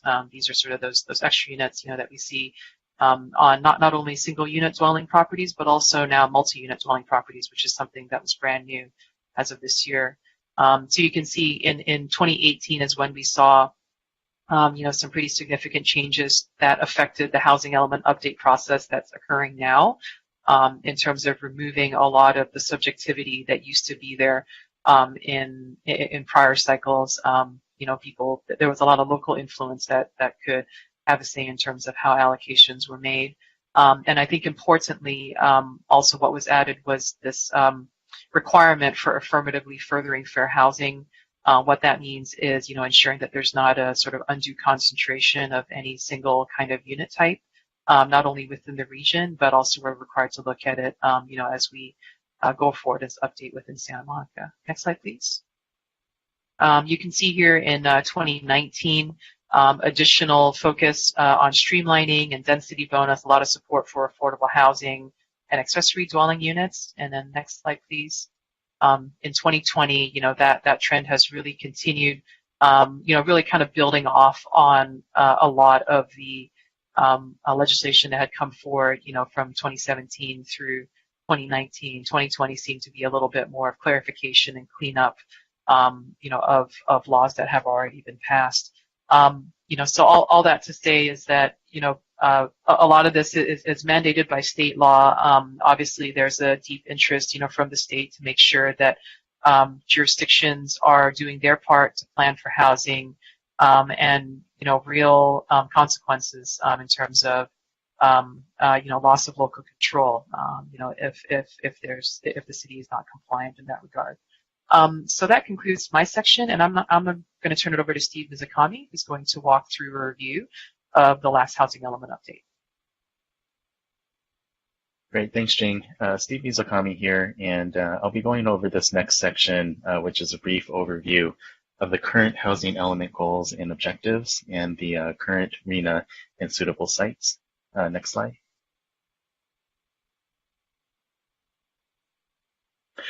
So Jing had mentioned the land use and circulation element are also called the LUCE. Is our component, one of the components of the general plan, which outlined the growth strategy, which is basically to concentrate our future housing and commercial development towards our transit-rich areas along the boulevards and where jobs are located in the city, and to create transit-oriented mixed-use complete neighborhoods while preserving the character of our residential neighborhoods. The LUCE calls for a continued commitment to developing affordable housing, which will be critical during this update since a considerable percentage of our RENA number will need to be affordable, and to develop area and specific plans such as the Downtown Community Plan and the Bergamot Area Plan to achieve our long-term goals. So these were the principles that helped develop the suitable sites inventory for the current cycle, and again, we'll look see how these principles will continue to guide us through the next cycle as well. Next slide. So the suitable sites inventory, also termed the SSI, is the city inventory of properties with residential development potential. So the current housing element includes 81 suitable sites throughout the city as shown on this map. Included is a unit capacity of just over 3,700 units on these suitable sites, in which 10 of the sites are either in construction or have been completed, 13 which have been approved with planning entitlements, 2 sites that went through tenant improvements for commercial use, leaving us with 56 remaining sites on the current SSI that have not been developed for residential use. Next slide. So the Regional Housing Needs Allocation, also known as the RHNA, is mandated by the state as part of the updating local housing elements within cities.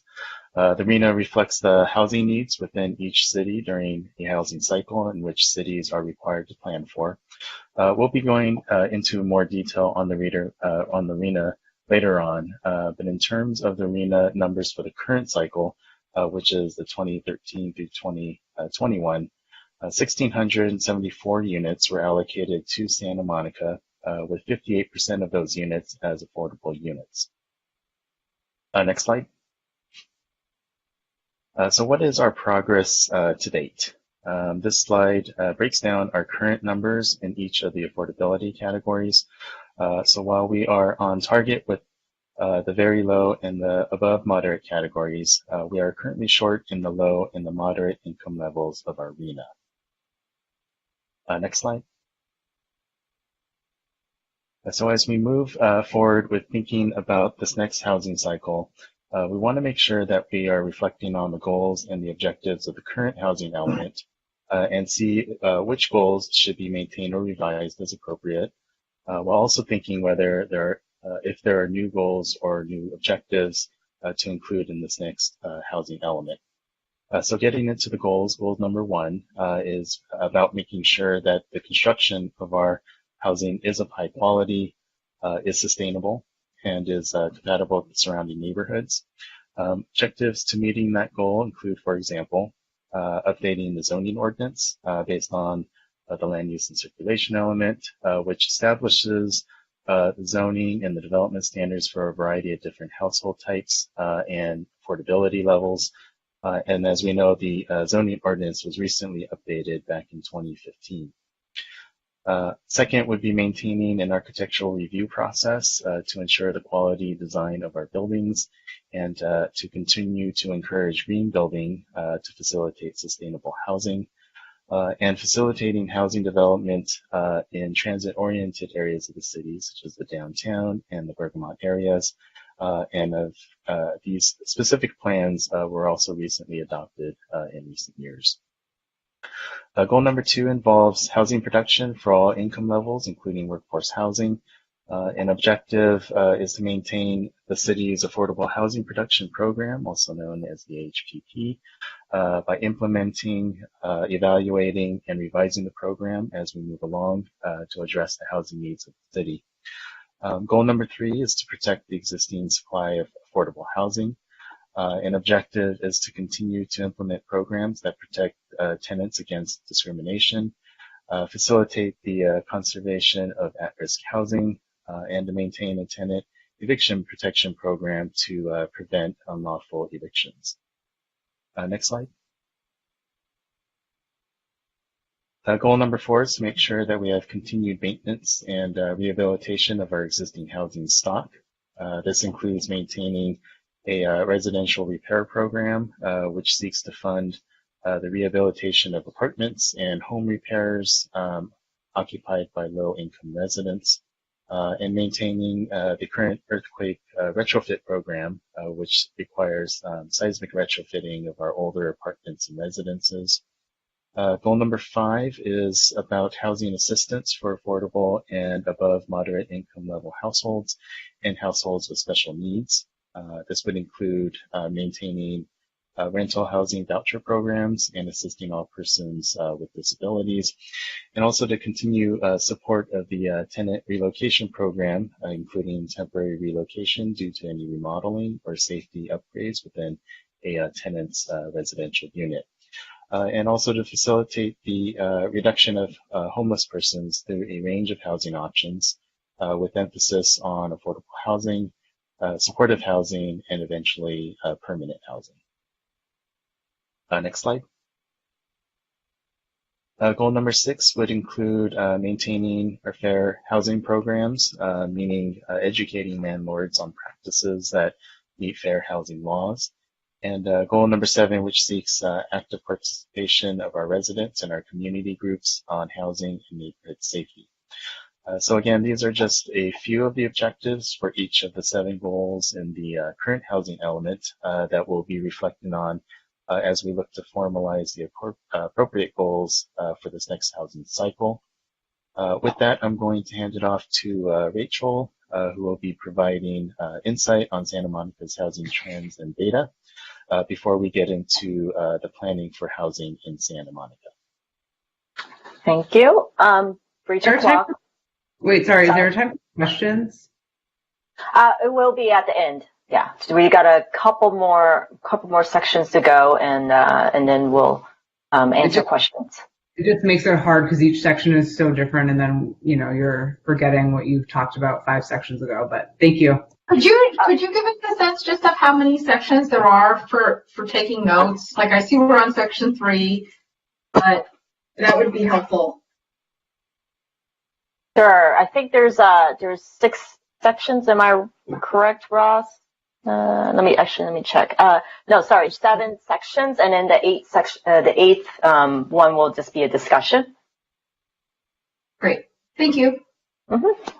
I'll try to go through this quickly. We're happy to move back to the slides at the end as well. So just to understand Santa Monica's housing conditions and what we need to plan for, I'm going to give you some data on housing in Santa Monica and what the trends are. Next slide. So in terms of demographics, we're looking at a population of roughly 92,000. Of course, this recent census is not complete. We anticipate getting that data later on this year. But as you can see, the Santa Monica's population has really fluctuated. From 1970 to about 2000, there was a drop in population, and then since then we've increased up to 2018. And I think in 2019, recent data has indicated that we've remained relatively steady. So we're looking at about a population of 92,000 people. And of that population, the most people fall into the group range of 25 to 44. And these are really the age range that has, and these are like younger adults that are starting the career and looking to form families. We're pretty familiar with the housing population. This is very helpful. This is great. So thank you. Mm-hmm. Next slide. And as you are probably well aware, we have an inventory of approximately 52,000 housing units in the city, with more than 77% of it is multifamily. The rest of it is, of course, about 11,000 is single family. Next slide. Over the past 20 years, the number of single family units have remained relatively stable, as you're well aware, because of neighborhood preservation policies. There's just not that much more to build in the R1 zones. And in terms of growth of housing, that's really occurred in the multifamily category. As you could see, about 71% of residents in Santa Monica rent. Next slide. So this is a breakdown of the housing in Santa Monica. As you can see, about 27,000 is under rent control, as you're well aware. And most of these are built before 1980. About 75% was built before then. Next slide. And as Jing mentioned before, it's very expensive to live in Santa Monica. The median price for a single-family home is $3 million. Compare that to the national median of about $260,000. It's also very expensive to rent. In 2019, the median rent for a two-bedroom was $3,200, and within the LA metro area is roughly $2,200. Next slide. So the next section I'm taking you to is how do we plan for Santa Monica's housing, given that we have this need. Next slide. So housing need, as previously mentioned, is determined by the Regional Housing Needs Allocation at RHNA. This is determined by the state every 8 years, and it's given by the state to each of the regions in California. And Santa Monica is located in the Southern California region. Next slide. So the RHNA is determined using, in accordance with Government Code Section 65584, which was recently passed. And in order to determine the RHNA, SCAG creates a methodology, and the methodology must achieve these 5 objectives, including increasing the housing supply and mix of housing types, promoting infill development and socioeconomic equity, promoting a relationship between jobs and housing, and assuring that there's enough housing to be apportioned to each income category. And finally, something that's been really been a driving factor in how we do our next RHNA cycle is really going to be the requirement that we do the affirmatively further fair housing, meaning that we are making sure that there's equitable opportunities to develop housing across the city and not just in low resource areas. Next slide. So what factors affected the RHNA methodology? This methodology is very different than previous cycles. For the first time, they're just not looking at projected housing growth. They're also looking at a number of factors, including the city's population as well as the share of jobs, and the population proximity to transit, the share of jobs, as well as looking at whether or not the city has adequate has needs in disproportionate communities, taking that into account, looking at low resources versus high resources cities and making sure that that's equitable.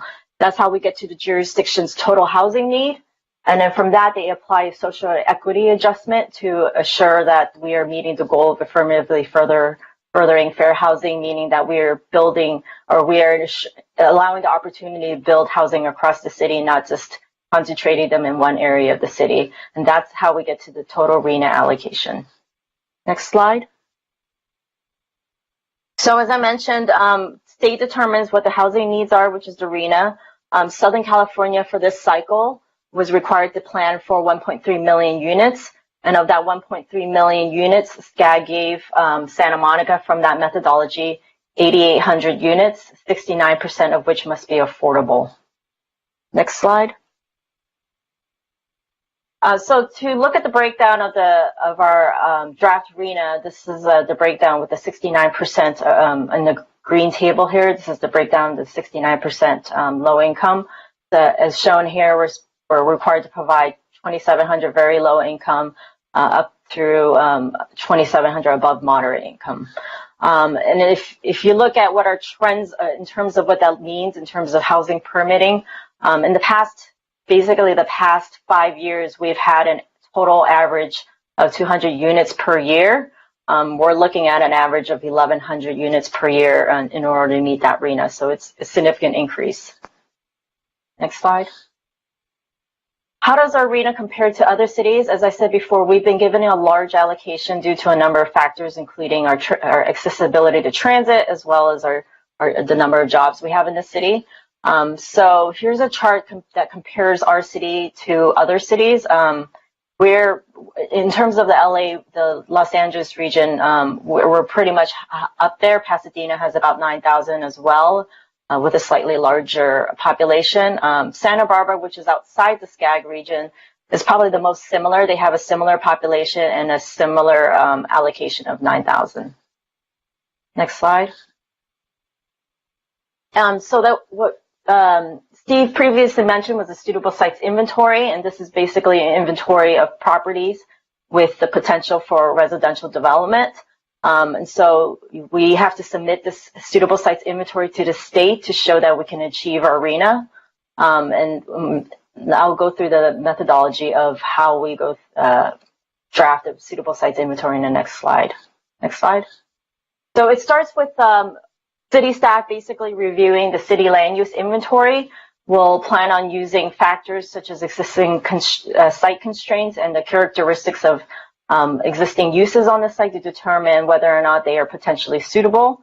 From that, we get a set of potential suitable properties. Then we apply realistic capacity to it, meaning we apply the development standards, design standards, and anything we think that could realistically affect the capacity of the site to get to the housing potential. Say that housing potential is 8,000 units and we are unable to reach the RENA, then we'll have to make policy and zoning changes as needed to meet the RENA to get to the final suitable sites inventory. Next slide. So a couple things to consider as we are preparing the suitable sites inventory. These are things that are provided by the state in their guidebook. They require us to look at development trends, whether or not there's a look at when we're looking at a site to see how similar properties in that area has developed. We're required to look at market conditions. We'll be engaging with HRNA, our financial feasibility consultant, to determine what role the market plays in having a site turnover to housing rather than commercial. And we'll also be looking at incentives to really produce housing, such as financial assistance, any further streamlining, processing, concessions, and so forth. Next slide. As I said before, we have a goal of affirmatively furthering fair housing, meaning that we can't put all of the units, including affordable units, into one area of the city. We have to ensure that we provide opportunities to locate affordable housing in not just low resource areas, but high resource areas with consideration to whether or not the site has access to high performing schools, jobs, and transit. Next slide. So there's a state law has passed in 2017 that really restricted the criteria of selecting sites for the suitable sites inventory. What they're calling vacant sites, parking lots are not considered vacant. Vacant is basically a graded dirt lot is what they're considering vacant. So anything else that they're considering is non-vacant, including parking lots, we have to show that there's a realistic development potential, meaning that we must show that if there are existing uses on the site, they are not going to be an impediment to redevelopment and that existing use is likely to be discontinued. As I mentioned before, they're requiring us to show a realistic capacity, meaning that we can't presume that the maximum FAR on the site would be developed. We have to show that we have to apply things like the development standards, open space requirements to get at what the realistic unit capacity of that site is. And there's another requirement that says if we were to use sites from prior housing elements, that if the developer agrees to 20% lower income inclusionary, then by right development must be allowed. Next slide. And so I'm going to hand this back to Jing, who will talk about the 6-cycle RENA process. Great. Thank you, Rachel. So this is a little bit of a deeper dive because there have been so many changes in state law with respect to the RENA process. We wanted to give an overview as to the implications for this update and how it's different than years past. Next slide. So, what we're really seeing is, I think ultimately what it ends up being is doing more with less. So with all of the limitations that the state has placed on identifying sites and what can count, I think generally what we may see is, fewer sites being eligible, or being counted as a suitable site, but, our RENA is not changing. It's still, that 8,800 number, that Rachel had mentioned. So, what we've seen this time around is that housing elements, in years past were a little bit more of a paper exercise, if you will. You had to show that you had the policies to do it, but it didn't really have a lot of teeth in terms of enforcement. That has been added with legislation. Accessory dwelling units do count towards RENA allocations, as they always have, but with a lot of the changes in state law to encourage it, that's an area that the state is really focusing on, and they've actually tried to make it as easy as possible for cities to use ADUs to count towards their RENA. With Santa Monica's allocation being 70% affordable, certainly I think our challenge will be, if we want to use accessory dwelling units in that manner, how do you make them affordable? Because there's not really a program that addresses that right now. Another major change is this concept of no net loss of residential unit capacity. So what that means is that with a certified element, we have to demonstrate that we can plan for the 8,800 units, but basically your housing element has to be compliant at all times. So just as a real world example, if a housing project develops on a site and it has fewer units than was predicted, or that was published in the housing element, we have to find that capacity elsewhere, whether on another site or somewhere else in the city. So that's certainly an interesting new wrinkle that they've thrown in into the process. Next slide, please. Oh, that was just a little graphic. So the RENA timeline is just give an overview as to when it began and where it is now. So it was March 2020, so earlier this year was when the methodology was adopted by SCAG. The city received our draft allocation in September. The appeal period of the 8,800 units and the allocation has passed at this point. So they are all published on the SCAG website, and the appeal hearings will be heard by the RENA Appeals Board in January. And the Appeals Board is the same subcommittee that approved the methodology. And the way the appeals work is that if a jurisdiction is somehow successful in appealing, it doesn't mean that it just goes away. It gets reallocated right back to each county. So it's a zero-sum game in this sense. And so once the appeals process is completed, then February will be when we finally get our final RENA allocation. Next slide, please. So what are the implications of noncompliance? If we do not have a fully certified housing element. So you can see here, October 15th, 2021 is the deadline by which the City Council must adopt a housing element. After that, then we submit it to the State Housing and Community Development Department, and they have 90 days to certify the housing element as compliant or non-compliant. Failure to comply can result in penalties and fines. The city could lose out on grant funding that requires a certified housing element. And there's also local land use control implications.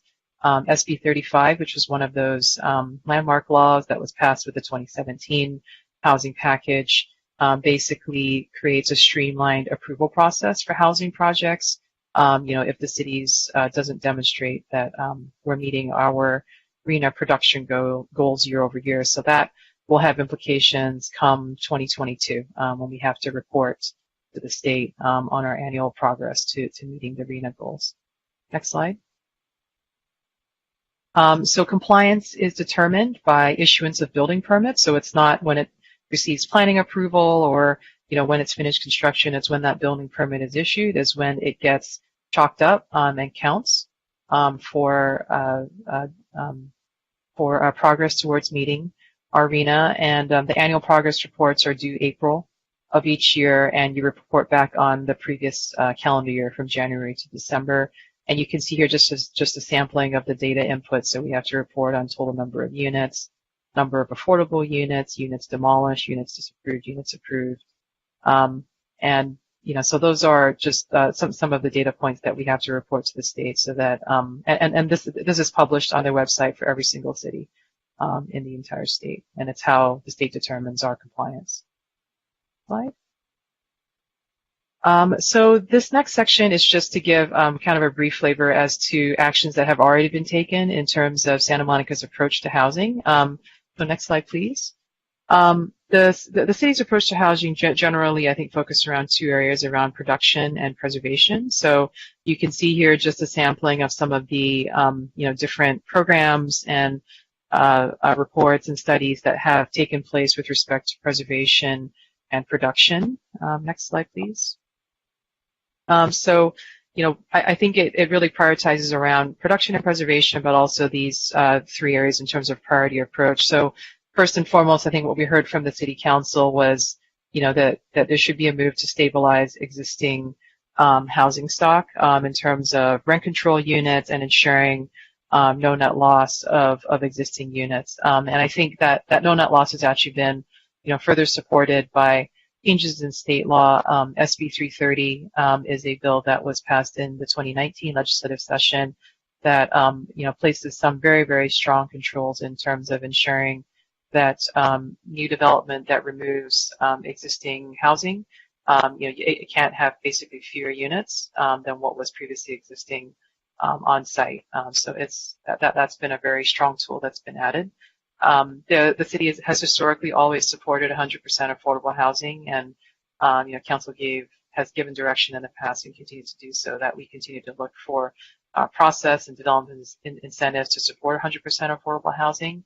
And finally, that this housing element update, as you heard Steve mention, is really going to be, I think we're starting with looking at loose. So, the loose growth strategy really looked at protecting our residential neighborhoods, and if there's any development or change that it occurs around areas that are closest to our transportation system. So, the neighborhoods where the greatest risk of displacing tenants and the like, that's not the first place that is being looked at in terms of determining housing capacity. Next slide, please. So you can see here an overview of just what we're calling kind of phase one, and these are the immediate actions that have already taken place. So there's an interim ordinance in terms of production that is in place right now that streamlines housing approval. So it essentially is an administrative approval for new housing projects citywide. There's also density bonuses that are in place that primarily benefit 100% affordable housing projects. They're able to get up to 3 extra floors and unlimited density, and that's a huge advantage. As it's very expensive to develop affordable housing. The process can be long and arduous, and this is a way to streamline that. In terms of preservation, a very significant action that the council took recently went into effect October the 9th, which was these new leasing regulations for all rental units in the city, requiring leases to be at least 1 year leased to natural persons as they're intended to be their primary residence, and they must be leased unfurnished. And that was intended to ensure the retention of the city's housing stock, that it be directed towards permanent residents. Next slide, please. So where we are right now is sort of in this phase two, which is working towards a certified housing element. So as you heard me mention previously, we're working on data updates. So a lot of looking at census data, Department of Finance data, other data sources in terms of that requirement of the housing element update. We're working on a preliminary sites analysis, kind of setting the foundation for the suitable sites inventory, and then some research and policy areas that we've received previous direction on to look at in terms of integrating changes to state density bonus law, taking a look at, what's the how does Santa Monica account for, or do we want to account for these new housing models? Really seeing a lot of innovations in terms of co-living and different housing models that have accommodated different people, different lifestyles, that sort of thing, and also around accessory dwelling units. Certainly, one of the questions that we have for all of you is, are there other policy areas that we should be looking at in terms of the housing element update as well? Next slide, please. We'll be conducting feasibility analyses to understand the likelihood of housing projects Within that also, I think one thing we want to take a look at is, within residential neighborhoods, we've seen a trend, and I'm sure that the board is aware, is also this trend of kind of removal of smaller units or smaller projects, 3 units becoming 1 unit or what have you. Obviously, the changes in state law, will be a great benefit to preventing that going forward. But I think it's something that we want to continue to understand. And then finally, there's environmental impact report that will be running along concurrent with all of this. So that kind of gives an overview of all of the work that is to come in terms of the work plan for the housing element update. And I will now turn it over to Carrie just for our final section on the process and timeline to come. Thanks, Jing. So for this final section, I'll review the project timeline generally and the outreach process so far. Slide, please. So the Housing Element Update project launched in the late summer, around August, and currently we're in the initial outreach phase, which is marked there with the red arrow.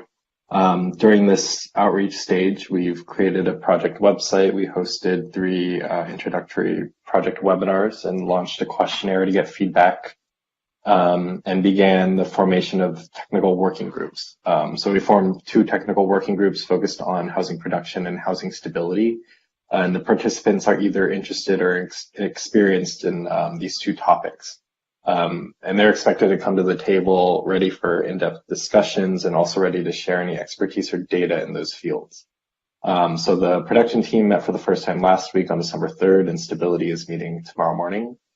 So we encourage anyone interested in the progress of these groups to check back on the project website, where we will be posting recordings and summaries of each of these technical working group sessions. Slide, please. So what have we done so far? On October 31st, we launched the EIR Notice of Preparation. This week, the week of November 9th, we hosted those 3 identical intro webinars for the community. We had about 100 attendees over the 3 events. On November 18th, we had our first study session with the Planning Commission and returned again just yesterday for our second study session with them. And actually, just prior to this meeting, we held an EIR scoping session. And tomorrow, as I said, we're convening the first meeting for the technical working group focused on housing stability. Coming up later in December, we will continue our public outreach through the technical working groups, and we'll go to council next week on December 15th for our first study session with them. Slide. In January, early 2021, we'll begin developing the suitable sites inventory and review the goals and policies of the housing element. And in March, we will begin public review of the potential concepts for the plan. And in June, we expect to have the draft housing element and draft EIR ready for public review. Slide. So we've had several options for the community to stay involved between engagement opportunities. One way is for them to email us at our project email address. So this email is an open line of communication to ask any questions or discuss any ideas. And we also encourage anyone that needs translated materials or non-digital materials to send us an email. We recreated a sign up so anyone can receive notifications about future upcoming events.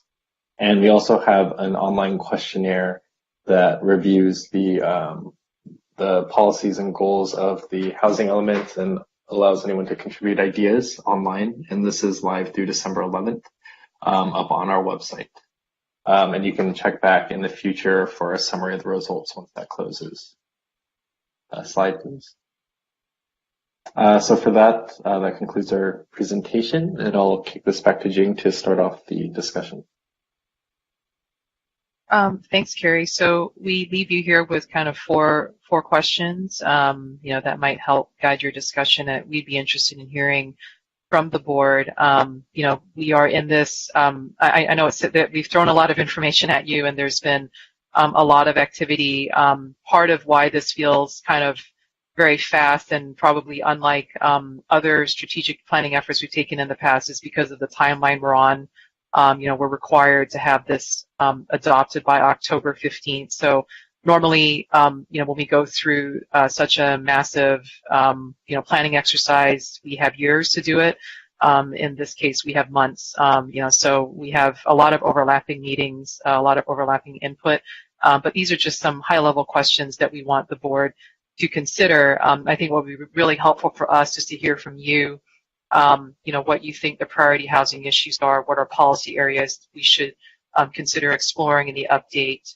Are there any specific groups we should target for new housing, and what housing types would the board be most interested in seeing in Santa Monica? So we thank you for your time, and the whole team is here for your questions, and we look forward to your discussion.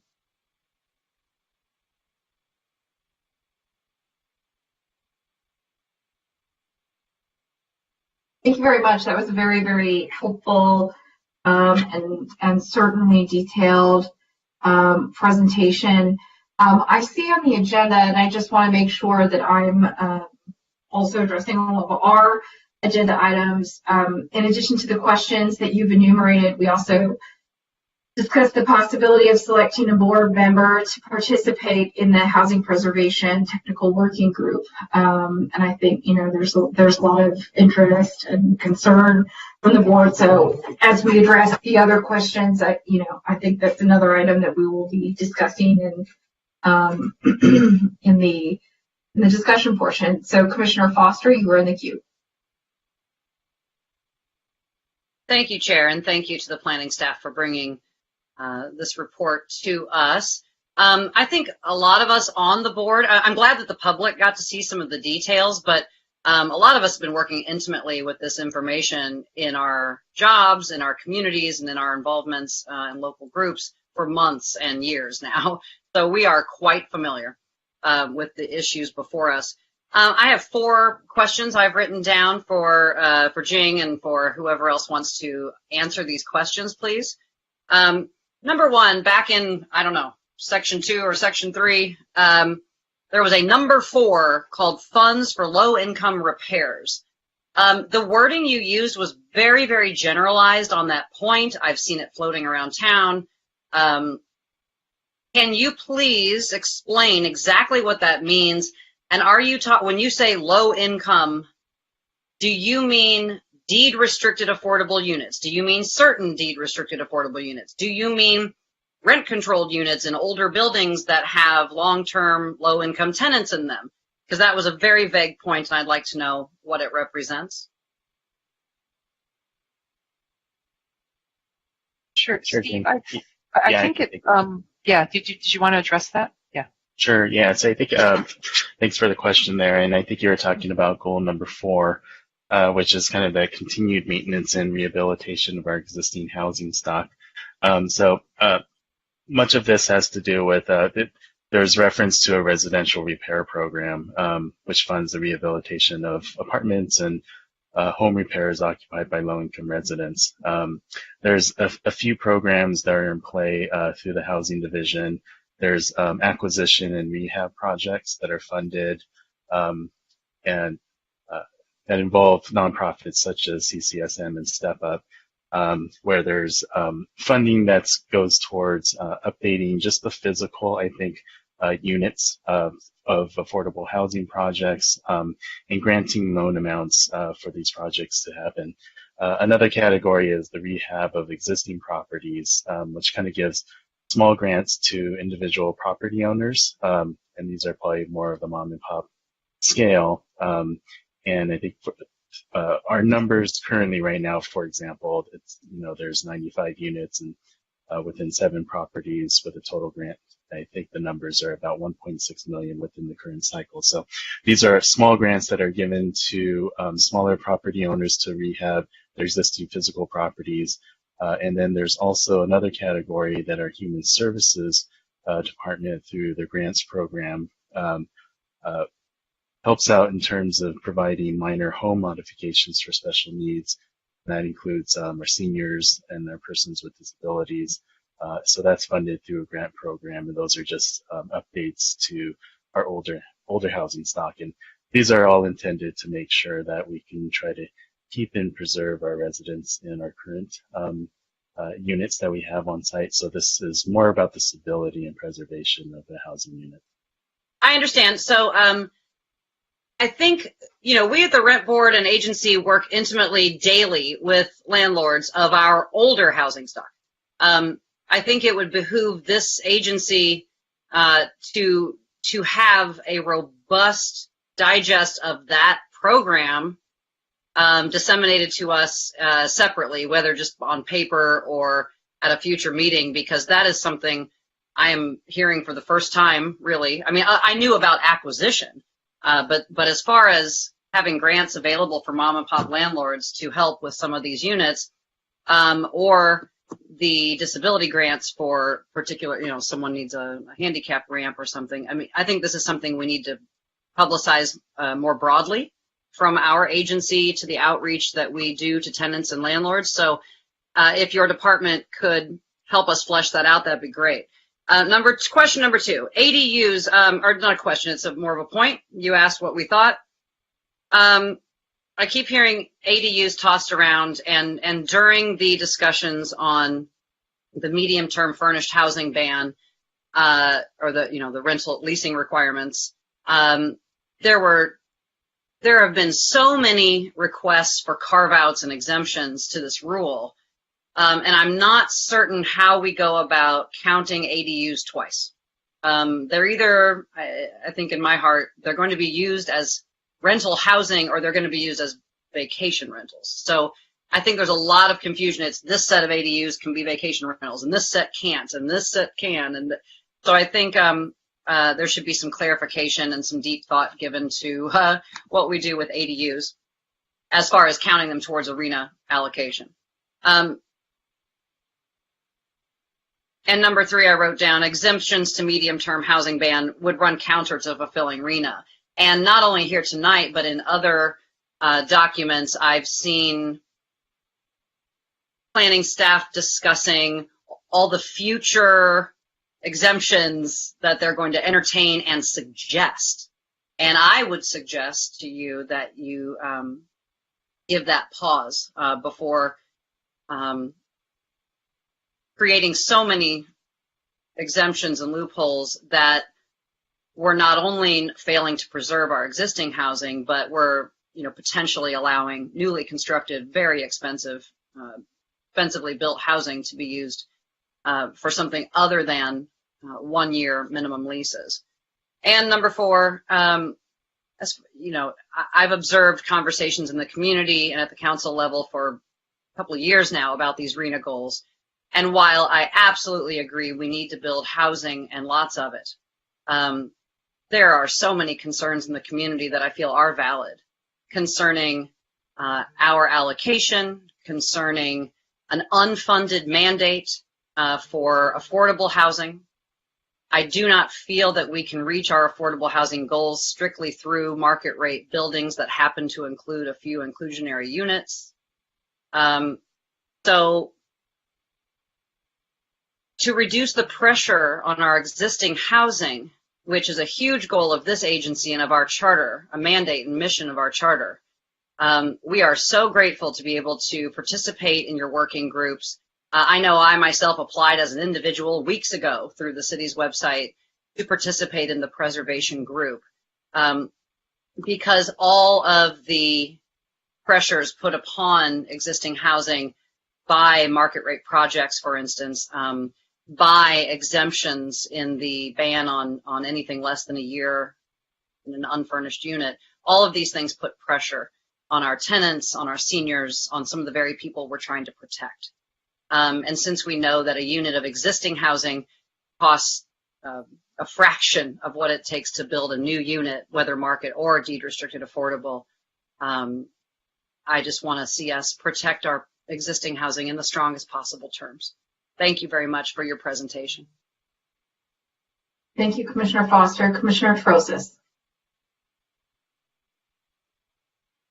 Great, thanks. I have some questions, but I also wanted to address the questions that were posed to us at the end of the presentation. Is it possible to put those questions back up on the screen? Because I believe that we were being asked for feedback. Is that correct? Great. So first of all, I would like to see, I'm going to just kind of state my overarching kind of feedback points on the presentation, and then I'll answer these questions. In terms of, in section 1, when you identify the vacant and underutilized parcels, i.e. the suitable sites inventory,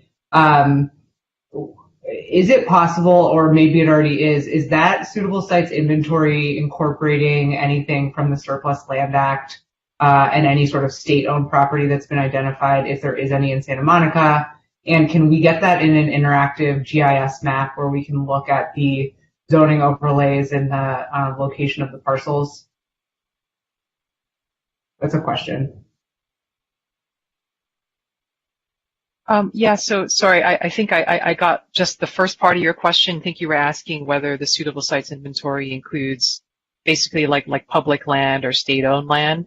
So yes, we would look at all property, within the city is on the table, regardless of who owns it. The sort of overlying factor on all that is, if it's city-owned property, obviously the city controls it, and we can decide like what happens with that. With state-owned property, the rules now require that any state-owned property, that you actually need to have a letter from the state or quite frankly any other public agency, whether it be the school board or what have you. You can't just say that it's available or we think it'll be available and we're going to plan for it. You actually need to have agreement from that entity. That they kind of like a letter of intent almost, that they would be supportive of housing on that property. So that's kind of how it works. But yes, it would be looked at and accounted for. Okay, great. Just because I'd like to see, first of all, I'd love to see the PowerPoint presentation after this. It was very hard to read some of the slides, but I'd also love like an interactive map with the suitable sites inventory that you had put up there. And then my understanding is that with the Surplus Land Act, we have to consider affordable first. And I would just implore us to ensure that we are considering deed restricted affordable. And when we talk about affordable, I guess that gets to my second question. There was a slide that had, about 70% of the units need to be affordable. And to me, moderate income housing and above moderate income housing is not what I'm talking about when I'm talking about affordable housing. I think that there's a pretty clear mandate, at this board and in members of the community that we've spoken to, and even as I listen to the city council meetings, that we absolutely need to prioritize low income and lower, or very low income, deeply low income, extremely low income housing in this city. That's what I care about. Personally. And so when you're asking on question number 1, are there priority housing issues in Santa Monica? Yes, everyone is important. Yes, we need quote unquote workforce housing. We know that some of those jobs have left Santa Monica. Nothing related to the economic response to COVID was factored into what I saw here. And I think that we absolutely need to be prioritizing low income and below when we're talking about priority housing issues.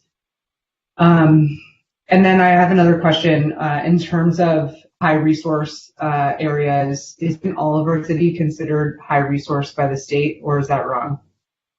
No, you're right. It is. I think so. The way they define that, they kind of use like the TCAC resource allocation map. So pretty much all of Santa Monica is high resource. I think we have like a couple of census tracts that are considered kind of moderate but changing. So Santa Monica overall was considered a high resource community. Yeah. And my understanding is that with affirmatively furthering fair housing, which you put in there, and also in kind of the priorities, that we want to prioritize building affordable housing in high resource areas, even if it's more expensive, because we know that it's important to ensure that those who live in affordable housing are having the same opportunities as those who don't. Is that correct? That's right. Okay, great. So there was also a question about, are there specific groups that we should target new housing for? And so again, like I mentioned, I think that we need to be looking at people who have been economically impacted, especially now in light of COVID-19. We need to obviously to be looking at people who already live and work in our city, which is something we already look at and is a priority. And I would like to see us focus on housing constructed at 80% of area median income and below. I'm not concerned about the moderate income housing. I think that we know that there is so much incentive to develop in Santa Monica that will, come. And if it doesn't, then I don't necessarily think that needs to be a priority for our city. We already have a high amount of vacant, luxury condos and other luxury buildings. We just approved 4th and 5th in Arizona, which again, luxury condos. I'm not that concerned. So again, if you're asking me, I think we need to be targeting, deed restricted affordable housing. And when we talk about affordable housing, to me, that's, housing 80% of area median income or below, housing that would be subsidized by tax credits. And then I think that we were asked, what should we do with the ADUs? And I'm sure that this has been discussed, but if we really want to use the ADUs as a form of affordable housing to meet our RHNA goals, I think that the city needs to consider a program around a forgivable loan with a deed restriction for offering ADUs to people who are living at or below a certain income level. And that could be a 10-year forgivable loan that's structured, over the 10 years you would have, a prorated amount of the loan forgiven in exchange for housing, either someone that is requiring permanent supportive housing or just something that's requiring deed restricted affordable housing. I also think that we need to expedite the use of city and public land for affordable housing development. I think we need to get a master agreement of affordable housing developers. We need to put specifications around each of these parcels that the city owns first. Look at what kind of site control we have, and then for the ones that we do have site control over, I think we need to RFP those out or do an RFSQ or whatever we want to do, but we need to get that going quickly because we're in a crisis and it's about to get worse.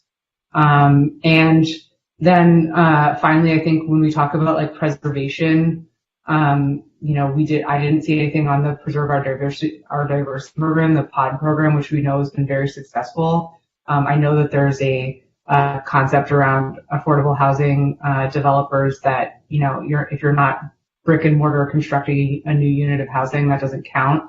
But again, I think we know it's a lot easier to keep someone in their housing than to build a completely new unit of housing, and it's much more cost effective. And then I think we need to look at naturally occurring affordable housing, which it sounds like the city is kind of looking at with this acquisition rehab strategy. I'd love to learn a little bit more about that and see if we are turning, dilapidated properties into deed restricted properties as we get the ACC rehab tax credits on that. And then looking at how we potentially come in as a preservation purchaser or partner with affordable housing developers, especially if we want to do anything similar to Project Room Key, now Project Home Key, taking some of our motels and potentially, syndicating them for like deed restricted affordable. I just think we need to be creative, and I really am not concerned, again, like I said, about the moderate income housing numbers for the RHNA. I think we really need to focus in on how we meet the deed restricted affordable housing numbers. So that's my feedback. And I really would like to see a lens here where we talk about like the COVID related economic hardships and economic recovery and any sort of dislocated worker prioritization that we could look at around that. Because I do think that this is going to be a multi-year recovery period. So that's it for me. Thanks for letting me give feedback. And I don't know if anyone has follow-up questions. I'm gonna recognize myself. I'm gonna try to be really, really brief. I think one issue that's always been very important to us on the board and certainly near and dear to my heart is the issue of post-Ellis uses. Have you looked into the interaction of post-Ellis uses and SB 330?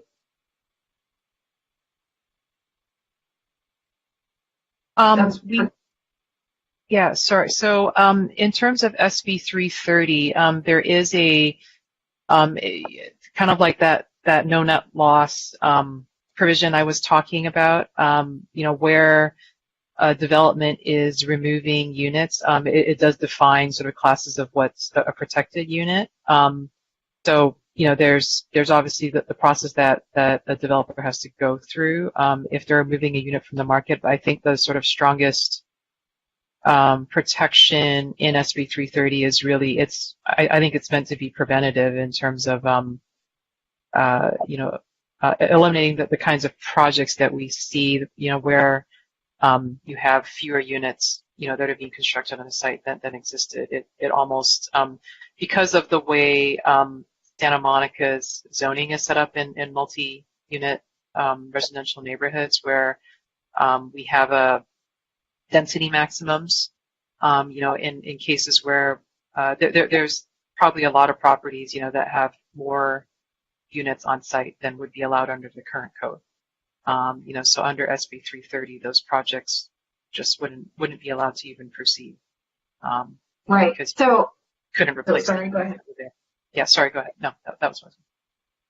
So one thing that I would really like to prioritize, because I think given the fragility of the economy, and we've seen this play out time and time before when there have been recessions in the past, is that we've seen demolition derbies, we've seen a rash of Ellising. You know, obviously, I certainly have witnessed a significant depression in housing, in apartment rental prices in Santa Monica. I think that was recently validated. It was a pretty significant drop this year. And I think we need to be prepared for, you know, what may be coming, particularly with regard to the Ellis Act and Ellis Act removals.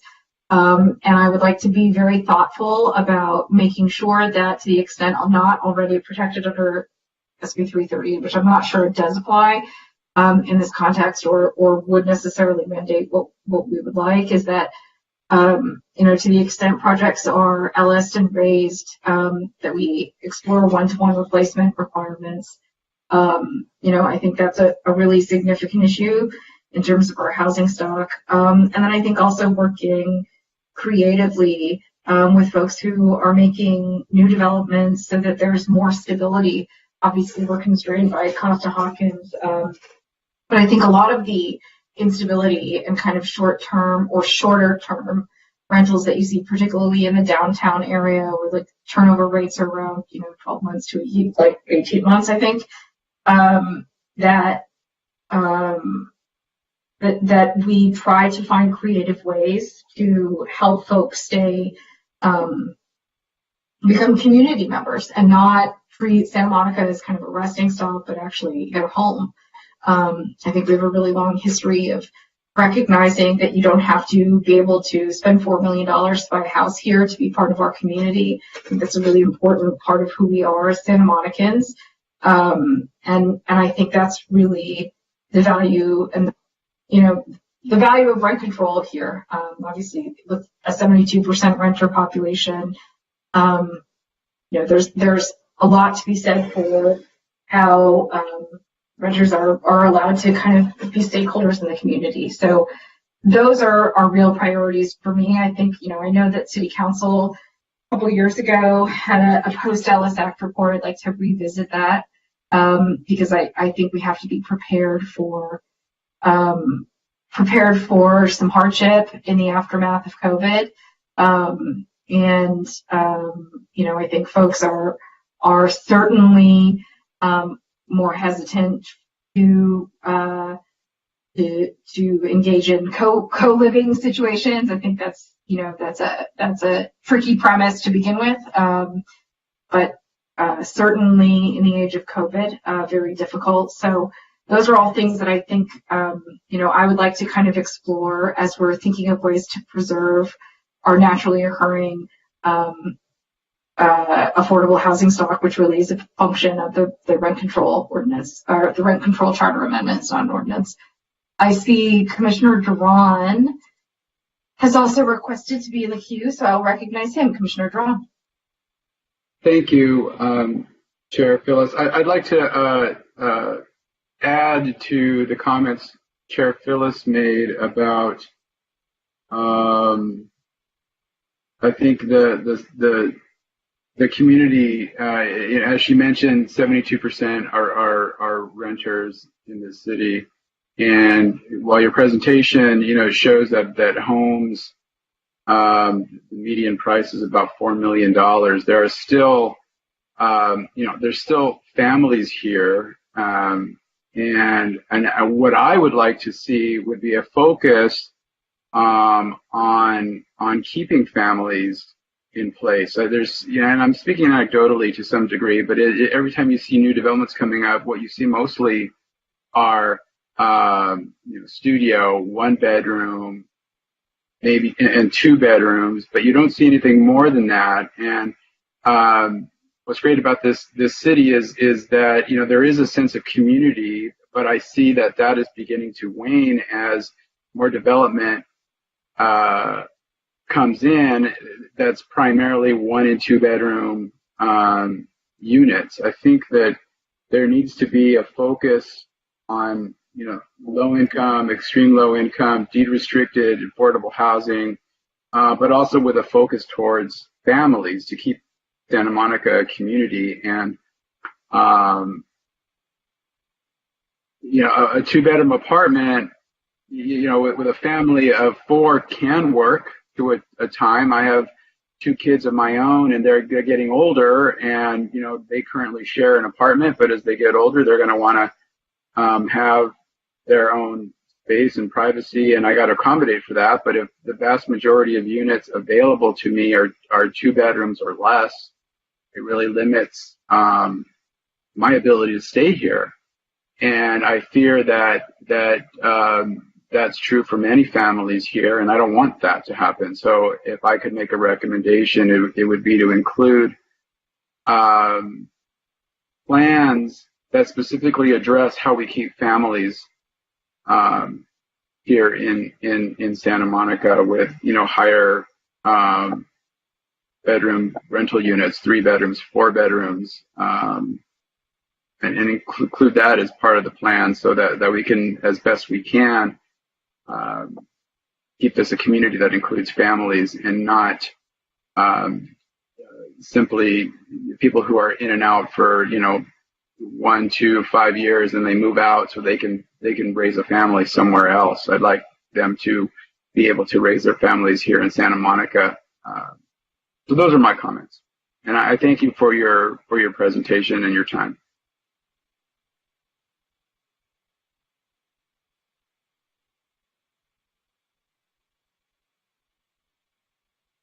Next in the queue, I think we have Commissioner Trosis. And I have some more questions. Did Commissioner Sultan or you want to say anything again? Commissioner Sultan, no? I would like to go back to the slide with the goals, because that, I think, is what troubled me the most in this entire presentation. And that's, I think, what I'm still struggling with. And then while we're pulling those up, I just have a question. Are these goals that the Planning Commission approved and wanted to present to us, or are these goals provided by staff of the city? So just to clarify, these are goals from the current, like the 2013 to 2021 housing element. So we do not have established goals for the 2021 to 2029 cycle, the one we're working on right now.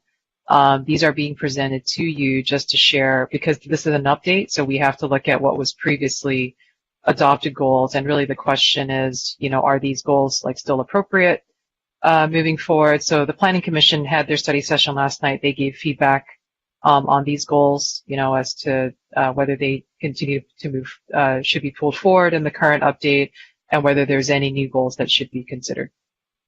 And then when is the Housing Commission going to weigh in on these goals? We are looking to schedule that meeting. I don't believe we have something on calendar yet. Sorry, go ahead. Yeah, no, I mean, it's part of the reason is at the moment, by emergency order, they are not permitted to meet. So we just, need to get that tweaked, and we'll be planning to schedule a meeting with them. Okay, that seems to be contravening the emergency order I'm aware of. But in any event, I think it's important because we've had these issues before with rent control and building and safety and code enforcement working together. And I know that that's not what you're talking about when you're talking about advanced planning and planning for new housing. But at the same time, I do think it's important we have some experts on the Housing Commission and the Planning Commission. And of course, here at the Rent Control Board, who all care about housing in different ways. And I think that we need to be mission aligned with the goals. I'm concerned by goal number 2.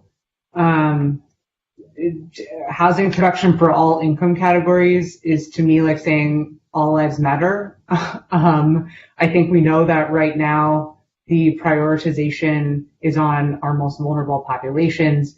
You've seen, our state movement towards diversity, equity, and inclusion. You've seen, statements from our current city council around this. I think that, one size does not, sorry, that's not the right analogy, but that all income categories to me are not equally prioritized. So in a new housing element goal, I would like to see a call out on low income and below.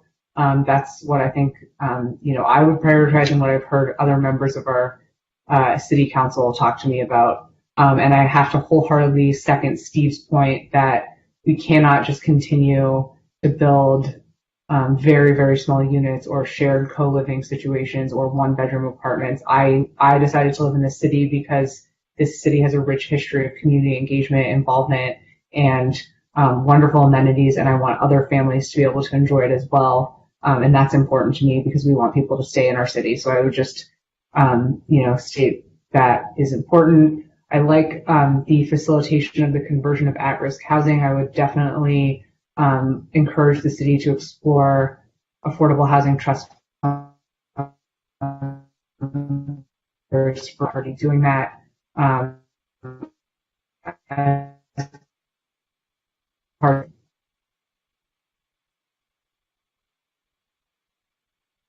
Looks like we may have had some technical difficulties with Commissioner Trosis, and she's back. Okay, Commissioner Trosis, and she's not back. I know that we have also our esteemed colleague from the Planning Commission, Planning Commissioner Raskin here. Commissioner Trosis, whenever you wrap up, I just want to acknowledge that he's here because I know he's been waiting. Can I just go to the next slide really quickly? I just want to make sure that I'm not forgetting. That's what I was asking.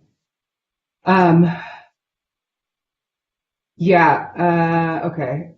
Where was the slide where we talked about like the income level?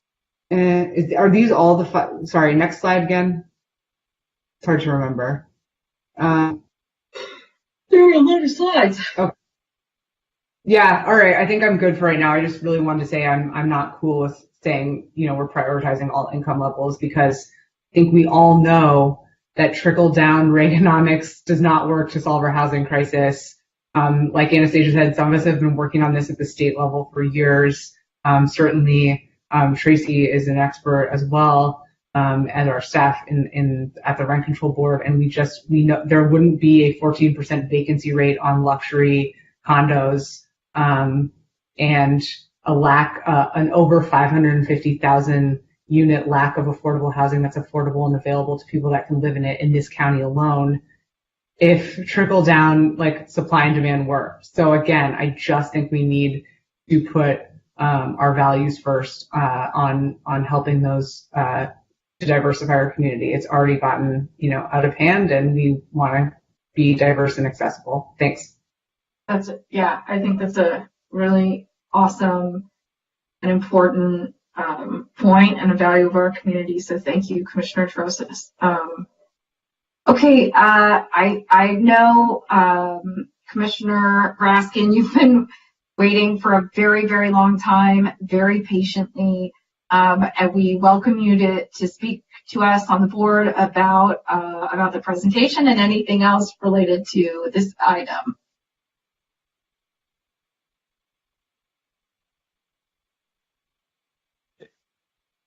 Hi, everyone. Sorry, can you hear me now? Yes. Perfect. Thank you so much. Good evening, commissioners. This is Ellis Raskin here. I'm here tonight on my own behalf, and not on behalf of the whole Planning Commission, but I'm speaking as a concerned citizen and as a renter who lives in rent-controlled units. And just to preface this, my views don't necessarily reflect the views of other planning commissioners, but I do want to mention just briefly for the record that at last night's meeting, we offered a number of suggestions about ways to revise the objectives moving forward for the housing element. So we did not, as a collective body, endorse them as written, and hopefully as a community we can all work towards refining those moving forward. And also moving forward, I think it'll be incredibly important for all stakeholders to hear the wisdom of this board, and particularly your expertise for how we can build a more equitable housing future for Santa Monica residents, especially for those in rent-controlled housing and those facing various forms of housing insecurity. And I really appreciated hearing all of your thoughts here tonight. Just speaking for myself, I really fear that we're standing on the precipice of gentrification and displacement, where our long-term residents will face incredible pressures through both market forces and other social and economic dynamics to be pushed out of their homes. And I really fear that those pressures will be especially pronounced in the Pico neighborhood. And I live in an apartment building here in the Pico neighborhood where we've seen significant turnover in my building since the start of the COVID pandemic, and I'm sure that that's something citywide that we certainly should address moving forward. I don't need to tell you all how crucially important it is to do everything in our power to preserve our rent-controlled housing stock. I, for one, would love to hear your thoughts on strategies for potentially providing emergency rental assistance for individuals who are at risk of displacement from rent-controlled housing stock, so that we can do everything in our power to minimize circumstances when landlords can invoke vacancy decontrol. And I certainly hope that your expertise can help us develop a housing element that strengthens protections for renters generally in rent-controlled units. And I'd be particularly curious to hear whether and to what extent it's possible for the Rent Control Agency to participate in or help support emergency rental assistance programs for renters in rent-controlled units. So I'll end it there. Thank you all very much for your time. I hope that you and your families are staying safe and healthy, and I hope to be able to see you all again in person in 2021. Thank you so much, Mr. Ruskin. I'm so glad you were able to pretend and you waited it out. I really appreciate your participation. I also share your concerns as a new Pico neighborhood resident and neighbor. I think that it's going to be really important that we do this with intentionality and with an eye toward our most vulnerable community members and the members of the community that we recognize we need to protect and support. So thank you so much. And I think this is a good segue also for the board. One of our agenda items at the conclusion of this is to designate a potential liaison to the working group on housing preservation technical working group. This is a matter I'm very, very much interested in. That's been really important to me since we started working on kind of the post-Ellis uses, the focus on the post-Ellis uses, the report on the post-Ellis uses. Can we take down the share so we can see each other, please? Sure. Thank you so much. Sure. And so, I would love to be considered for this position. I'm super passionate about it. I would work obviously with all of my fellow commissioners to make sure that our views are represented and that our values are represented on the working group. And I'm happy to hear from other commissioners if other folks are interested. Great, Commissioner Foster. Thank you, and I admire your passion for this. I think the reason most of us run for this particular board is our interest in preservation of housing and tenancies and fair return for our fair city.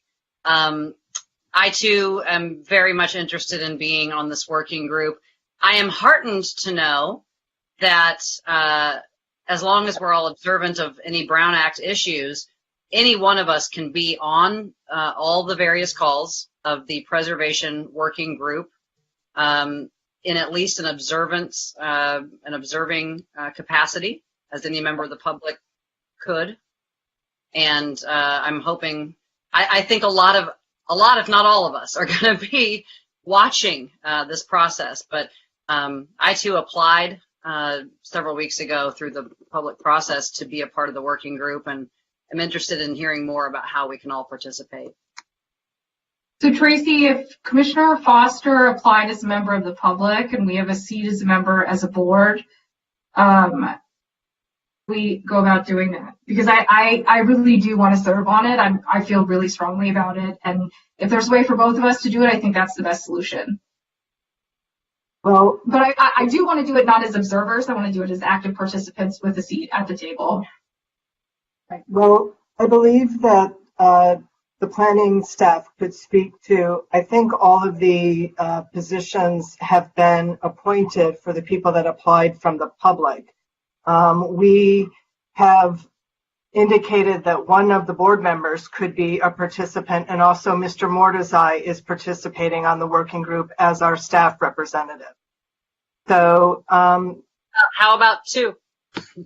Well, Jing, that's really up to the planning commission or the planning department. I think what we had said was one, but obviously there's interest among two of you. So let's hear what the planning department thinks.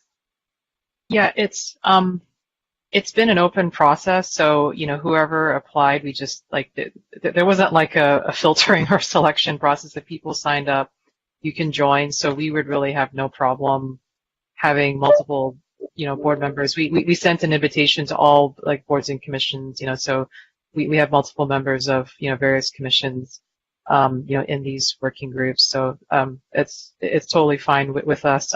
I did just want to clarify that it's the meetings themselves, they because we needed that breakout function, there's not like a public live link, so you can't actually view it real time. So what we do is we record the meetings, and then they're posted on the website. The recording is posted. So I just wanted to clarify that, as I think I heard some discussion about live viewing of the meeting. That's not possible in the format that we're in right now. So just want to clarify that. I see Commissioner Tarosis and Commissioner Dron. I understand that there are two technical working groups. Is that correct? And who's our appointee on the other technical working group? That's right. There is a production group. I don't believe we have anyone from the Rent Control Board on the production group at the moment. And they're all during work hours, correct? They are. They are at 10 to 12. We kind of polled everybody to see, what works best. And that seemed to be Who either. did you poll? It was the group members. So we've already had the first production meeting. And we asked everyone at the end of the meeting, does that time work, or is there a better time? Everyone was kind of like, no, this morning time is fine. And I think the same thing with this many participants, we just sort of established as a first kickoff meeting a time, but certainly if the whole group is feeling like there's a better time that's available, we will do our best to accommodate that as well. So it's not set in stone.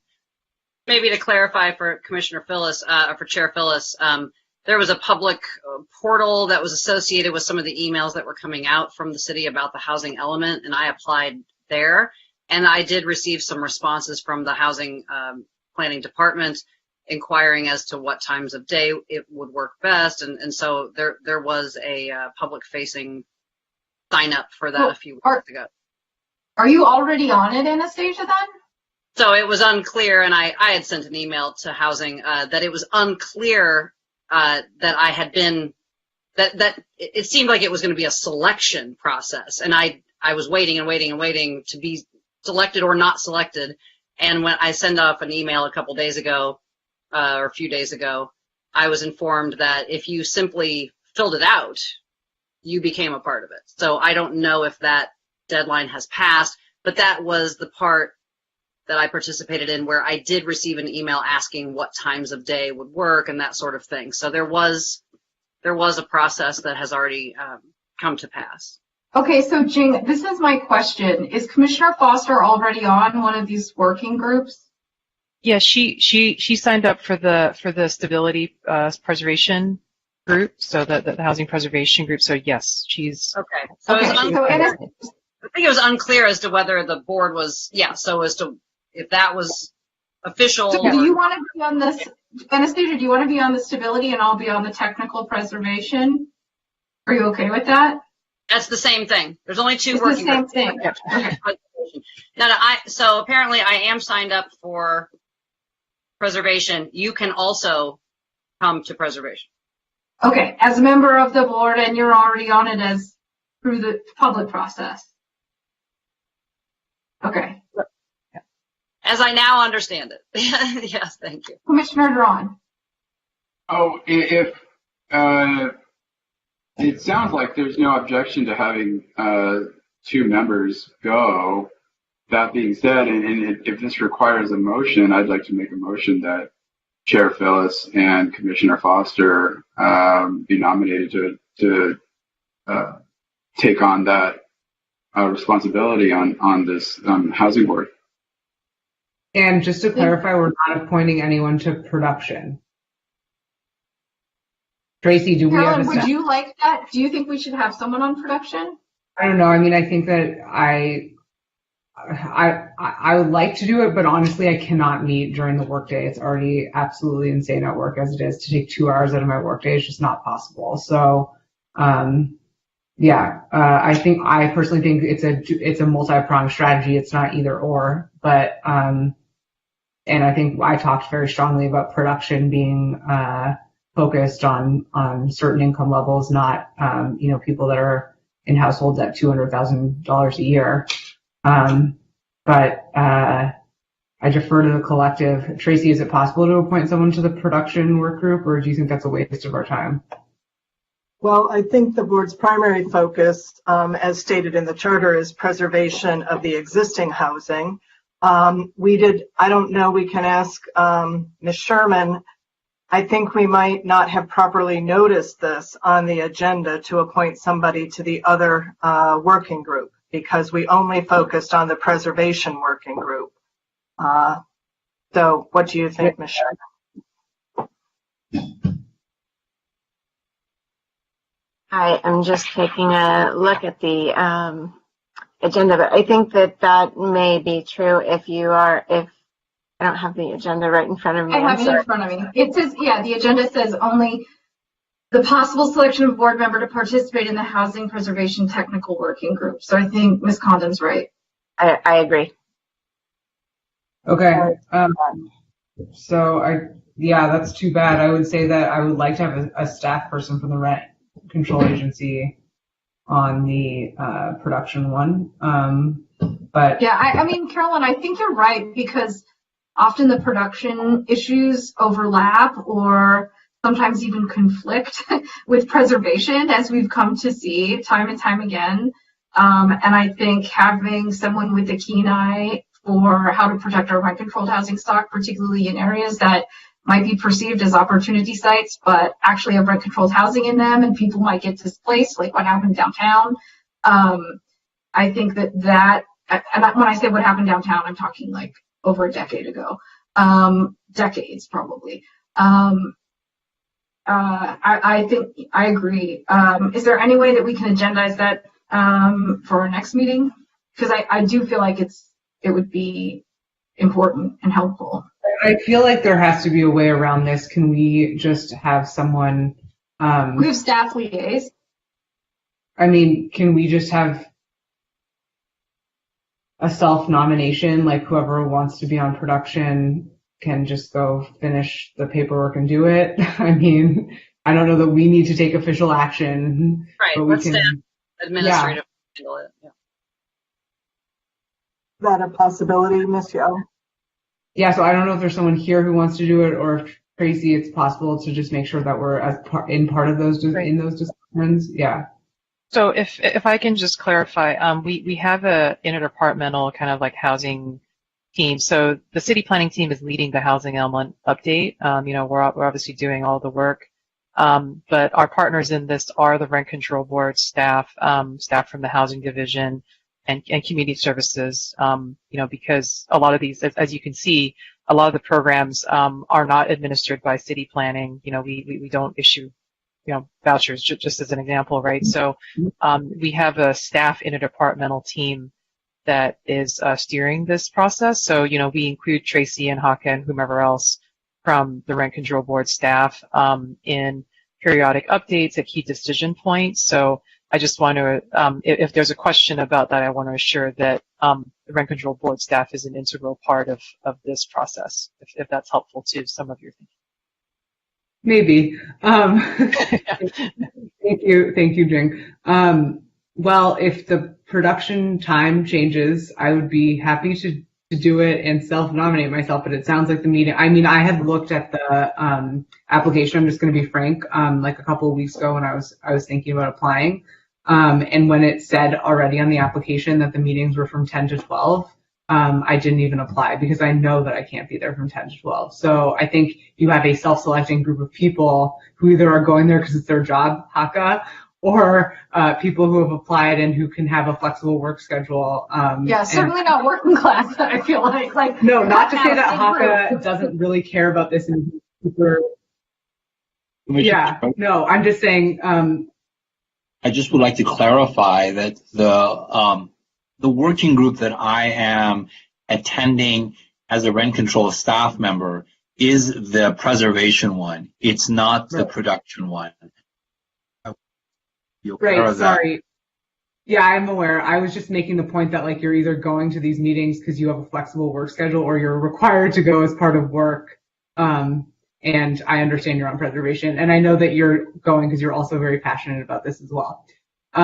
So my computer appears to be having some issues with the connection. But unless someone wants to self-nominate themselves, I would love to have representation on production, but it sounds like we're nominating Commissioner Phyllis and Commissioner Foster to the preservation work group. Is that correct? Yep, I think so. Okay, great. So moved. So I know obviously Commissioner Foster is receiving emails already. How should we coordinate to make sure that I get the information that I need so I can attend? We will be forwarding that to you tonight, I guess. You'll get everything that's been given to the preservation working group. Yeah.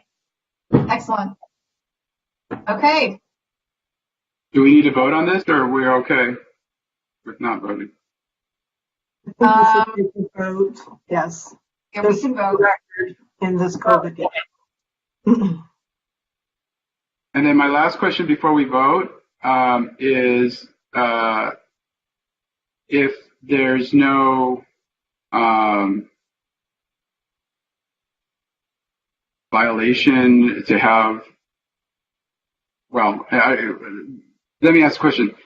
Commissioner Trosis, are you saying that even if you were nominated, you wouldn't be able to attend because of the hours that it is taking place? Is that correct? Yeah, I don't want to just say that I'm going to go because, quite frankly, my calendar is insane. It's not reasonable that I would go. Yeah, that's my issue as well. Okay, so then I'll keep my motion as it was stated. Thank you, Commissioner Drawn. So I'll second the motion, and can we have a roll call vote, please? Commissioner Foster? Yes. Commissioner Trosis? Yes. Commissioner Duran? Yes. Vice Chair Sultan? Yes. Chair Phyllis? Yes.